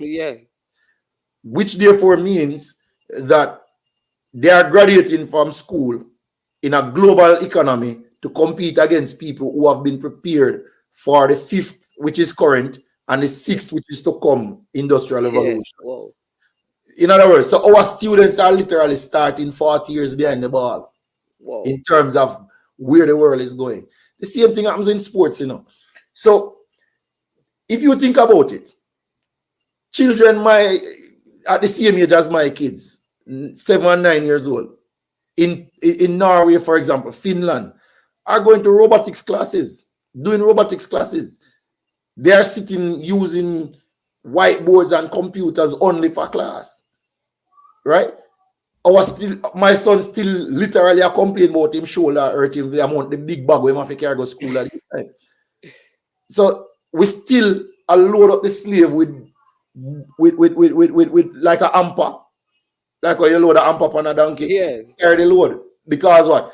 All he's becoming now is a working slave, meaning that he can get a salary for the slave job that he do. So those are just some revolutionary concepts in my head that needs to be undertaken. All right. Yeah. And I'll close with, I'll end my point on that by saying this. Professor Rupert Lewis proposed at the University of the West Indies in 1981, I think the year is. I could be off a little bit, but not far. I think it's 1981. For Garveyism to be a subject at the UWI. All right, we are in 2022 and we still don't teach Garveyism in our schools. But I have been to universities as far back as 1998 in the United States, where Garveyism is taught in American universities.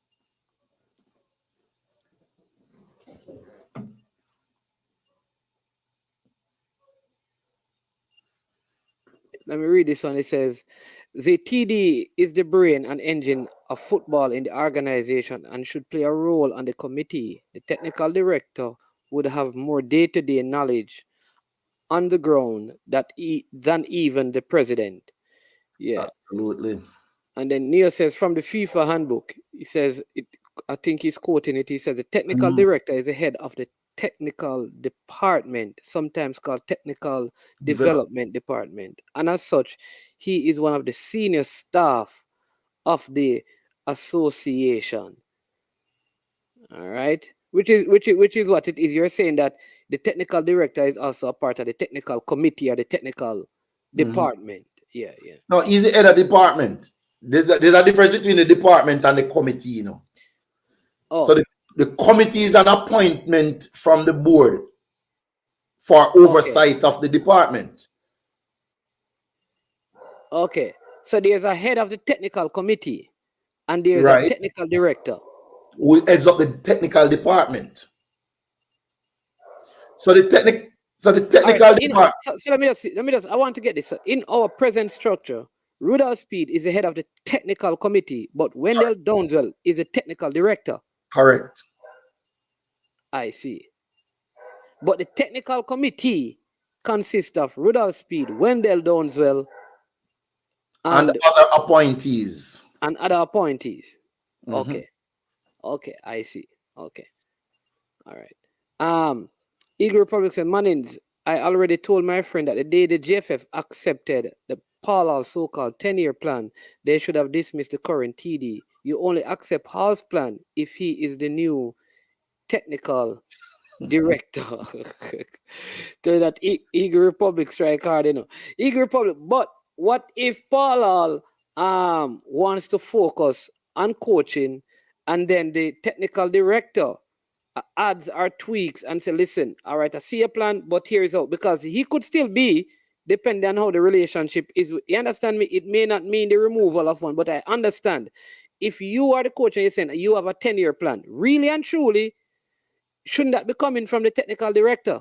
No. I think that is what he's saying. No. All right. So that's why I was laughing, you know, because, all right, so the technical director needs a 10-year development plan for the technical programs, plural programs of the Football Association. The head coach, whose plan should be plucked out of the technical director's plan, also needs a 10-year development plan for the national team. It's two different plans.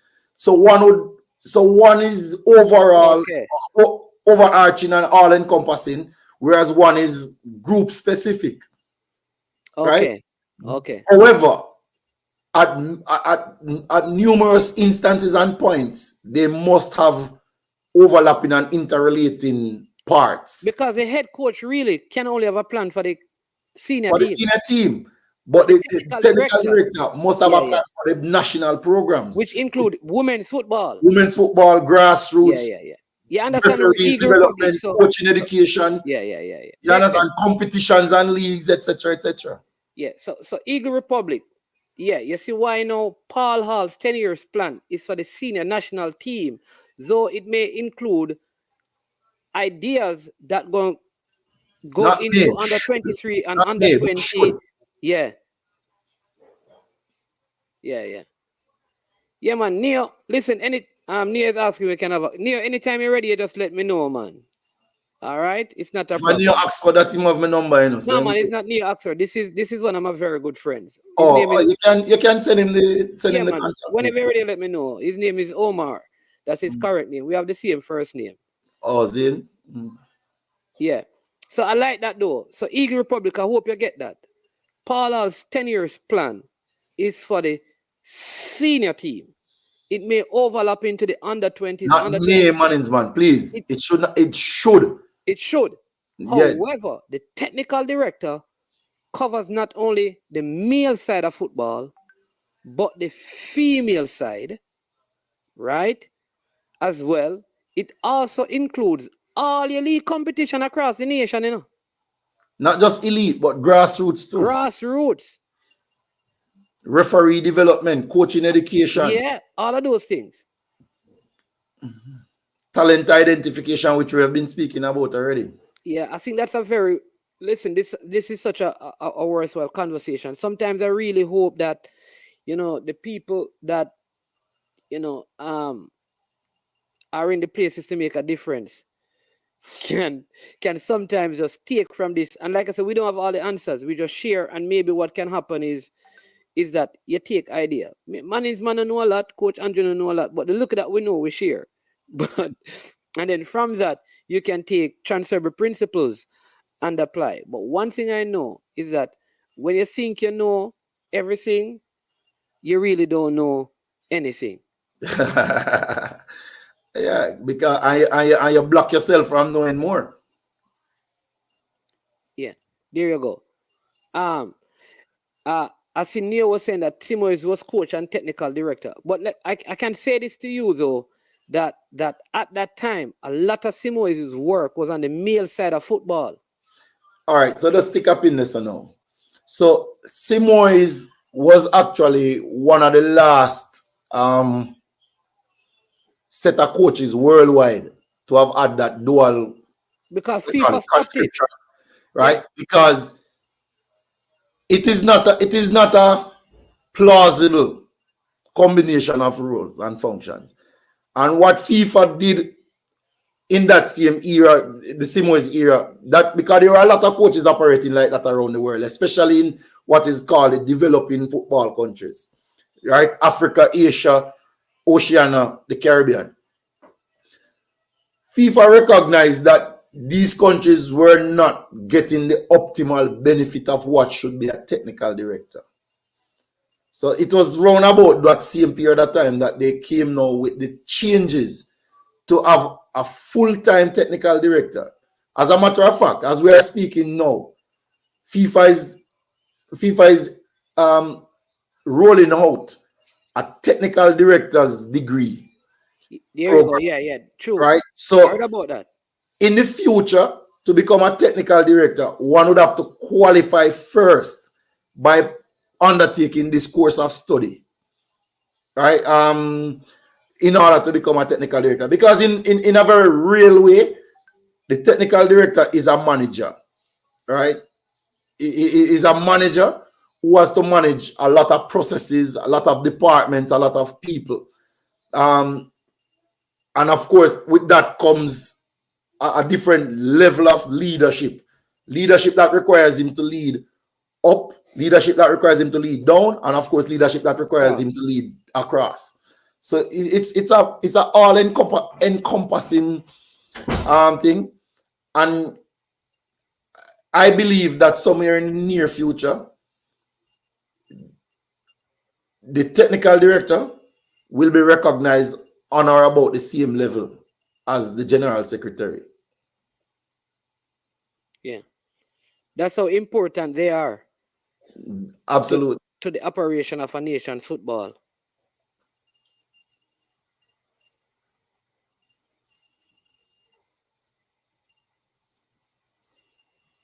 Yeah, yeah.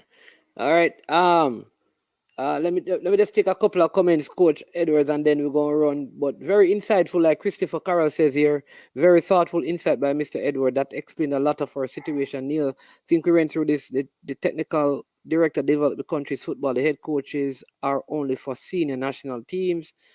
Simoes was, I think we answered that. Chris Wayne says the technical director is like a chief Yep. operating officer in the company, runs the day to day. And then Neil says, Coach Edwards, what do you think of the job of our technical director is doing now? I think he's doing things, but we only hear from the technical committee, not the technical director. Should the technical director be coaching too?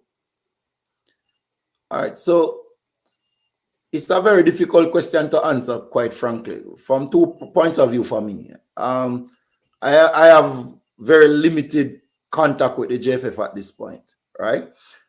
But more importantly, something that we spoke about earlier is the paucity of communication, or the type of communication, the level of communication, whatever we want to say. Just flatly, the communication from the JFF is not such that we can all say that the technical director is doing these things or those things, or these things are not being done. And the technical director has been very successful at implementing these things, but we're not sure what is happening with these things. The communication is just not good enough. All right. So that makes it a difficult question to answer for me. Just put back the question for me. I see the second part because I think some of my thoughts. Yeah. All right. So in terms of should the TD be coaching too, ideally the answer is no. However, because we are coming from a place where most, if not all, technical directors started as coaches, then coaching remains a functional part of their work, especially at the youth and grassroots levels. It's also important for technical directors to practice their coaching so that they can be current and effective at coach education, because the technical director also supervises the coaching education department. And if you are supervising it, then it needs to be current and knowledgeable. Let's put it that way. Yeah. Yeah. For me, football is going backwards. In the 90s, I played football for U15, under 15, under 17, under 20, under 17s, under 20, and for my senior team. In 1 year. I think he means that he played all of those in one. So when he was under 15, he was... Yeah. Under 15, under 17, and he was playing under 15, under 17, under 20, and senior team football in 1 year.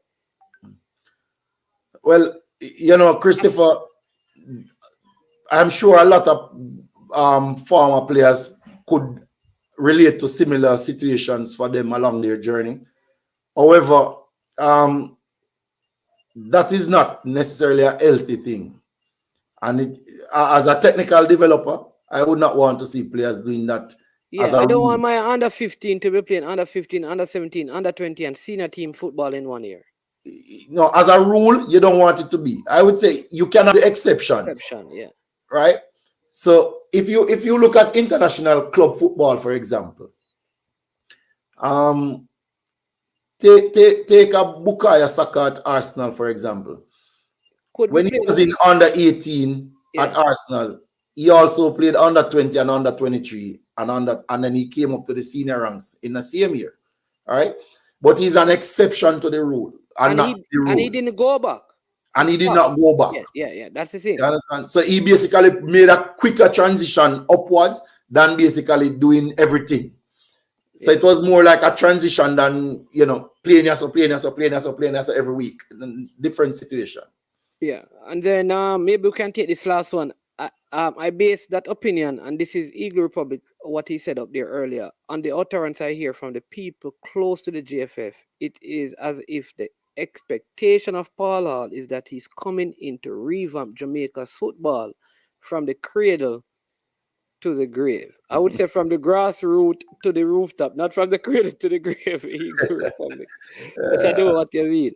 I think there is a need for revamping, but the issue is does Paul Hall, as the head coach of the national team, have the autonomy to go and change the female program? To change. You understand me? So I think what he means is that, and this is my understanding because I've had communication with him. I think he wants to be a part, like the overlapping. He wants to an overlap from under 17, under 20, under 23 to senior team, which is right. It And must. that may include some changes, but that does not make him the technical director, because the technical directorship of the football carries more than all of that. Now, the technical director can involve him in some of the coaching education in terms of, here is the national team, so let's get some of the philosophies of the national coach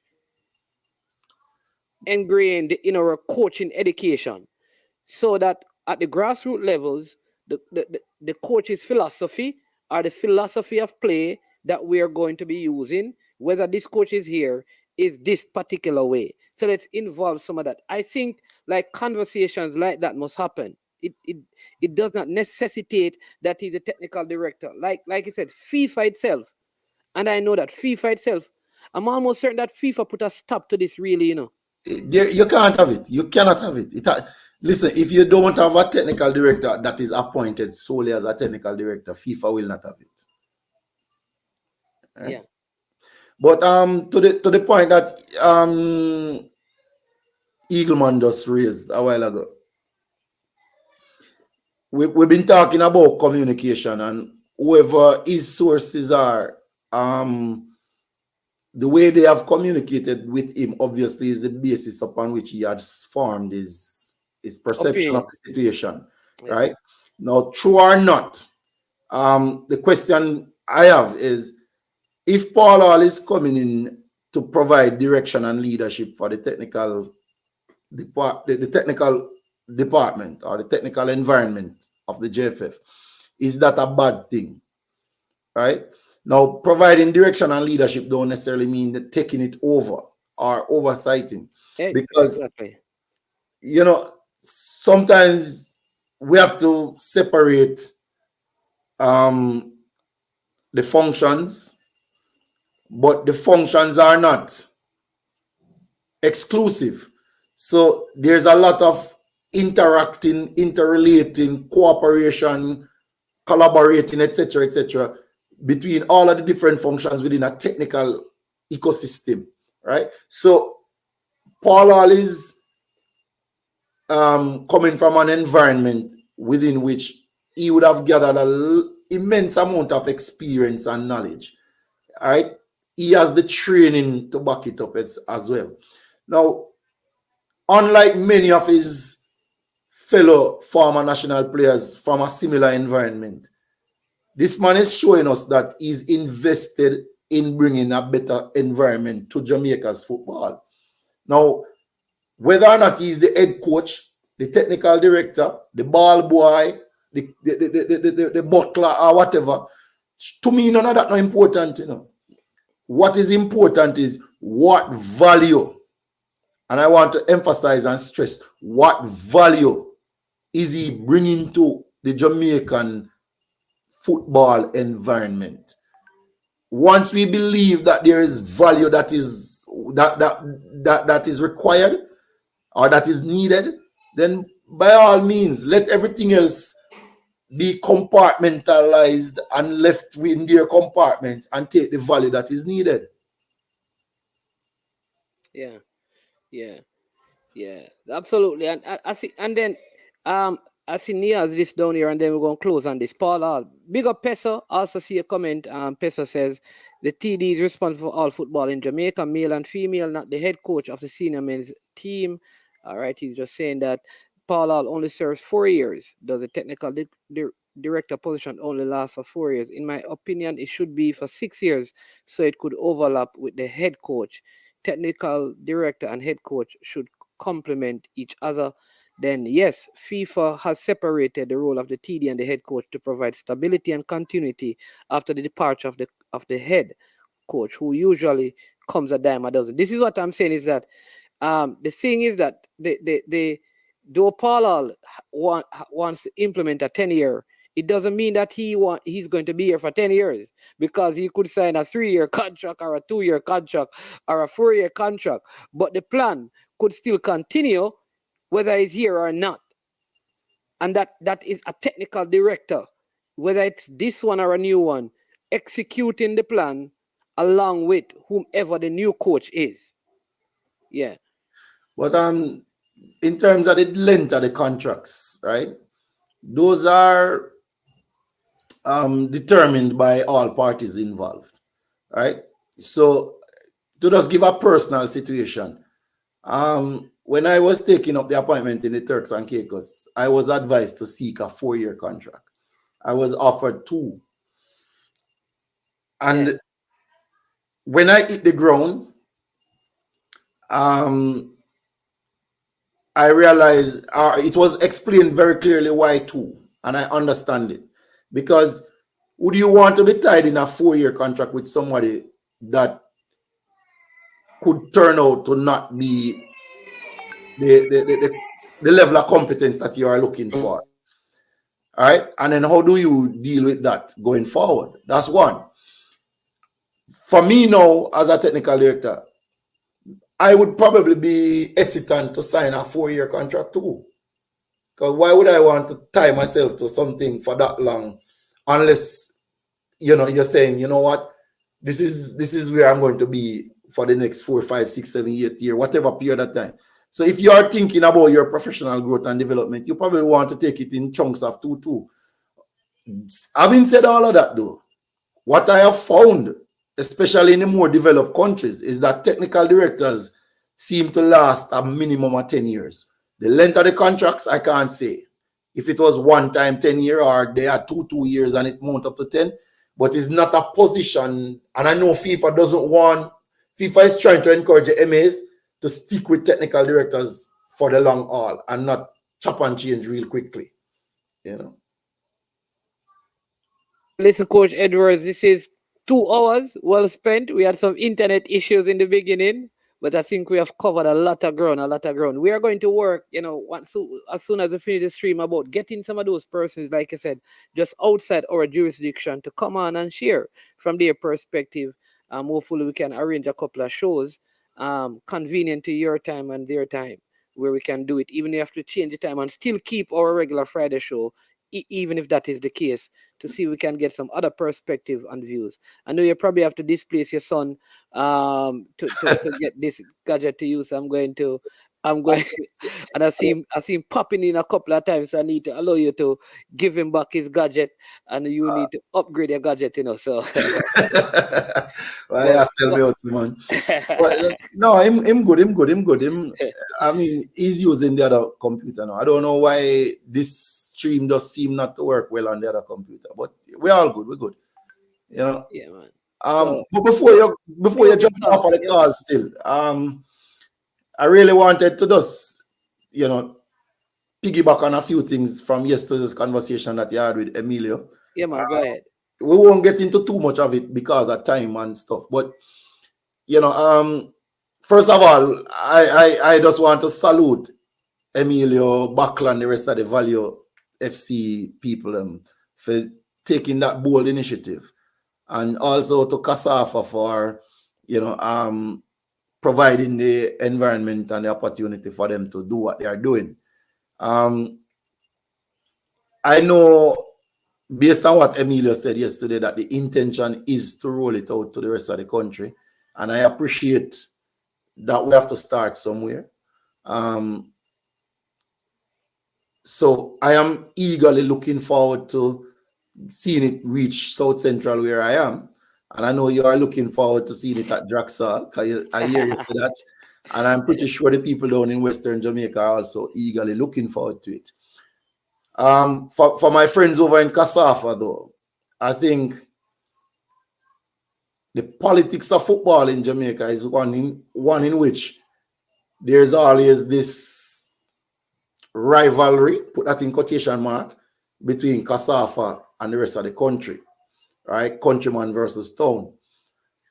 Now, I am at a place where I believe every decision that we take in this sport should be based on what is in the best interest of Jamaica's football.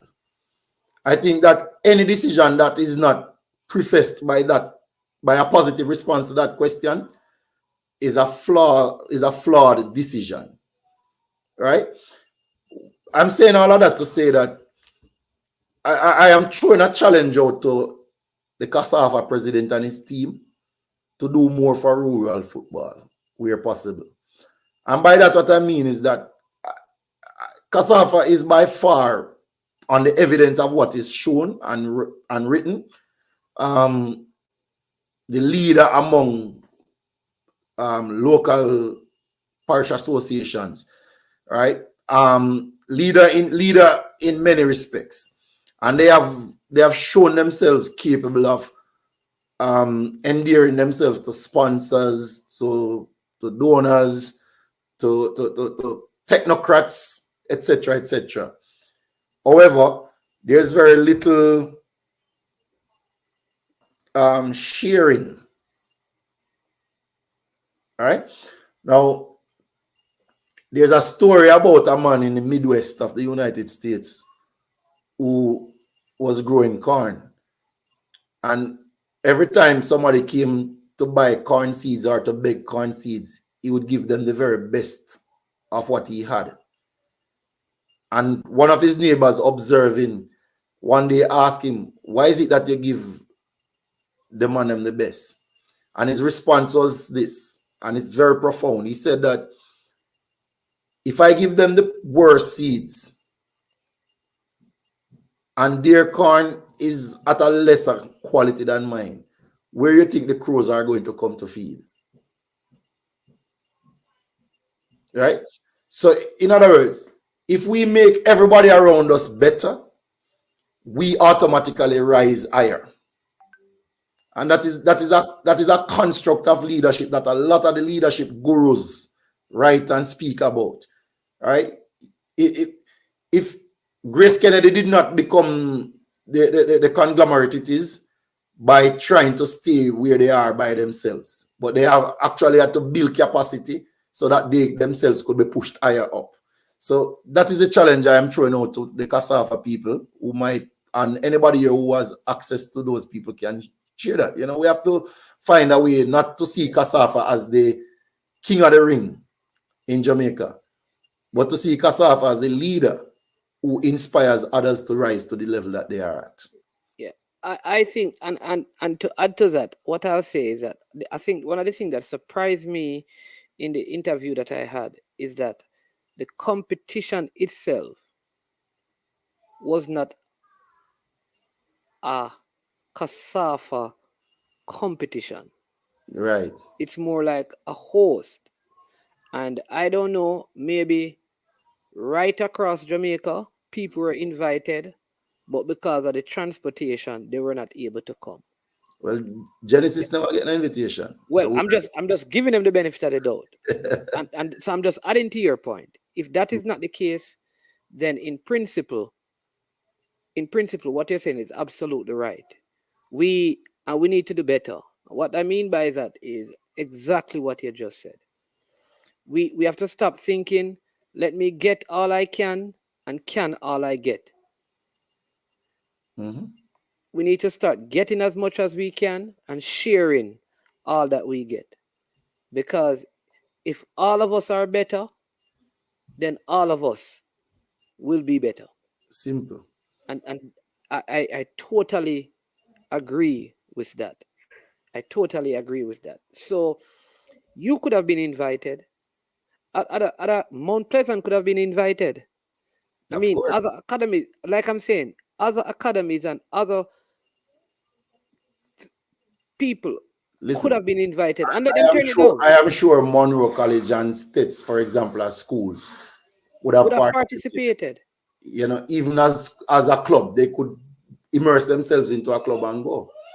You know, so we really and truly need to get to that place where, you know, the coaching education department of Luxembourg.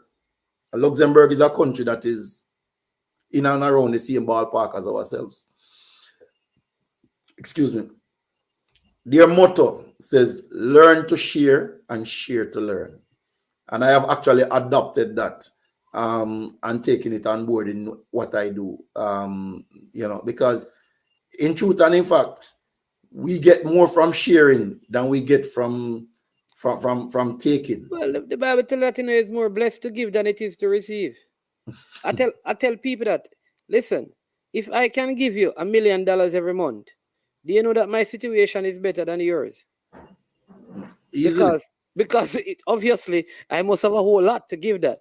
So it's always more blessed to give than it is to receive. And so that's what the scripture says. But listen, Coach Edwards, thank you so much. Listen, like I said, we're going to talk to see if we can add some dynamics to the I'm program. going to reach out to a couple of people. The first two on my list, I think those gentlemen will jump at it once they are available or can find the time. I know, like my and what I'll do, I'll just sit in the background and leave you the master interviewer in the forefront. No. It's just a conversation, man, not an interview. To converse with them. You understand? And I will just deal with the graphics in the background. Just leave Ramin is my bona fide virgin now. Him refer to me as brother, I'm here refer to him as brother. Yesterday was my birthday. And at 5:30 yesterday morning, the man called me to wish me. He's a person in Wales? No, Sweden. Sweden, okay. And he called me to wish me happy birthday and say him send me a birthday gift via WeTransfer. So when I checked it out, the man sent me probably about 60 training sessions, 30 each for a striker and 30 for developing strikers and 30 for developing number 10, the attacking central midfielder. You understand? Oh. That is the kind of friendship that we have, right? The other brethren from Wales, his name Gus Williams, him and Paul are bona fide because I think they did the UEFA A license together as well. Awesome. Yeah, man. And Gus is real people, real people. Them.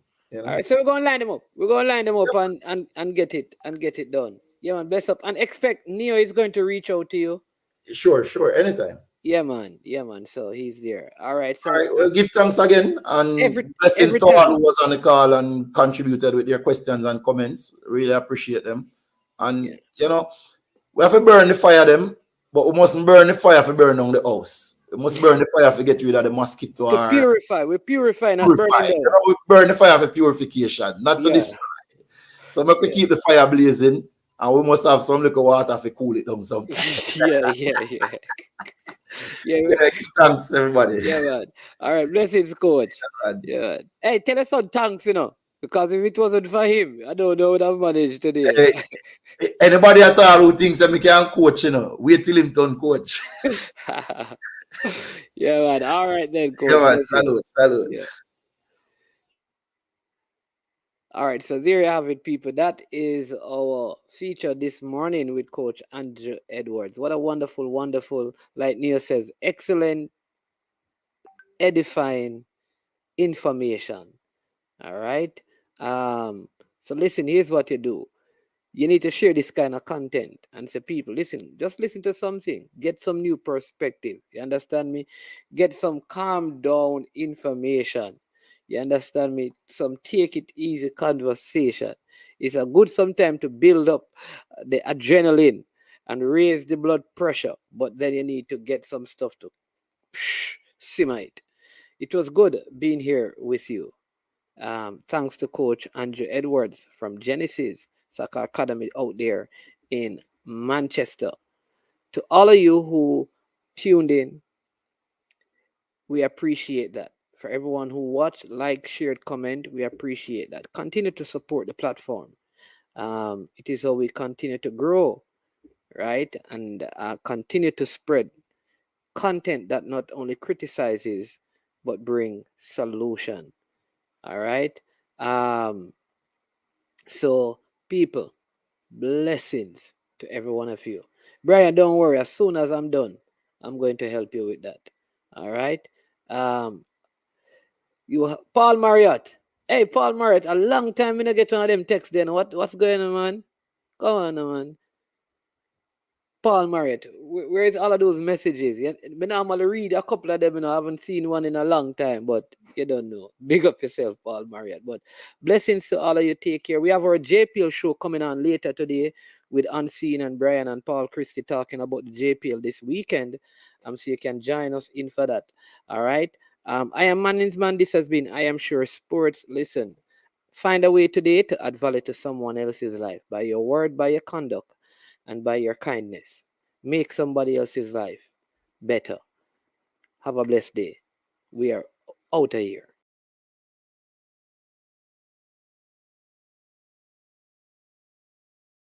Yo, watch your bad dog, SK New Erdis, the body out there, Sniper King I represent for I Am Sure Sports. You get to me, I say, when you want the latest news and sports and updates and all of that, check out I Am Sure Sports. You know the thing goes in. Remember, cover the whole island. Remember Kingston, Westmoreland, Galchester, Orchard Race, Galtigo Bay, everywhere. I Am Sure Sports, check it out for the latest news and latest updates. Sniper King I represent. Where them feel like, yeah, someone on for the food from young, from where they knee height. I Am Sure Sports. Yeah, dog.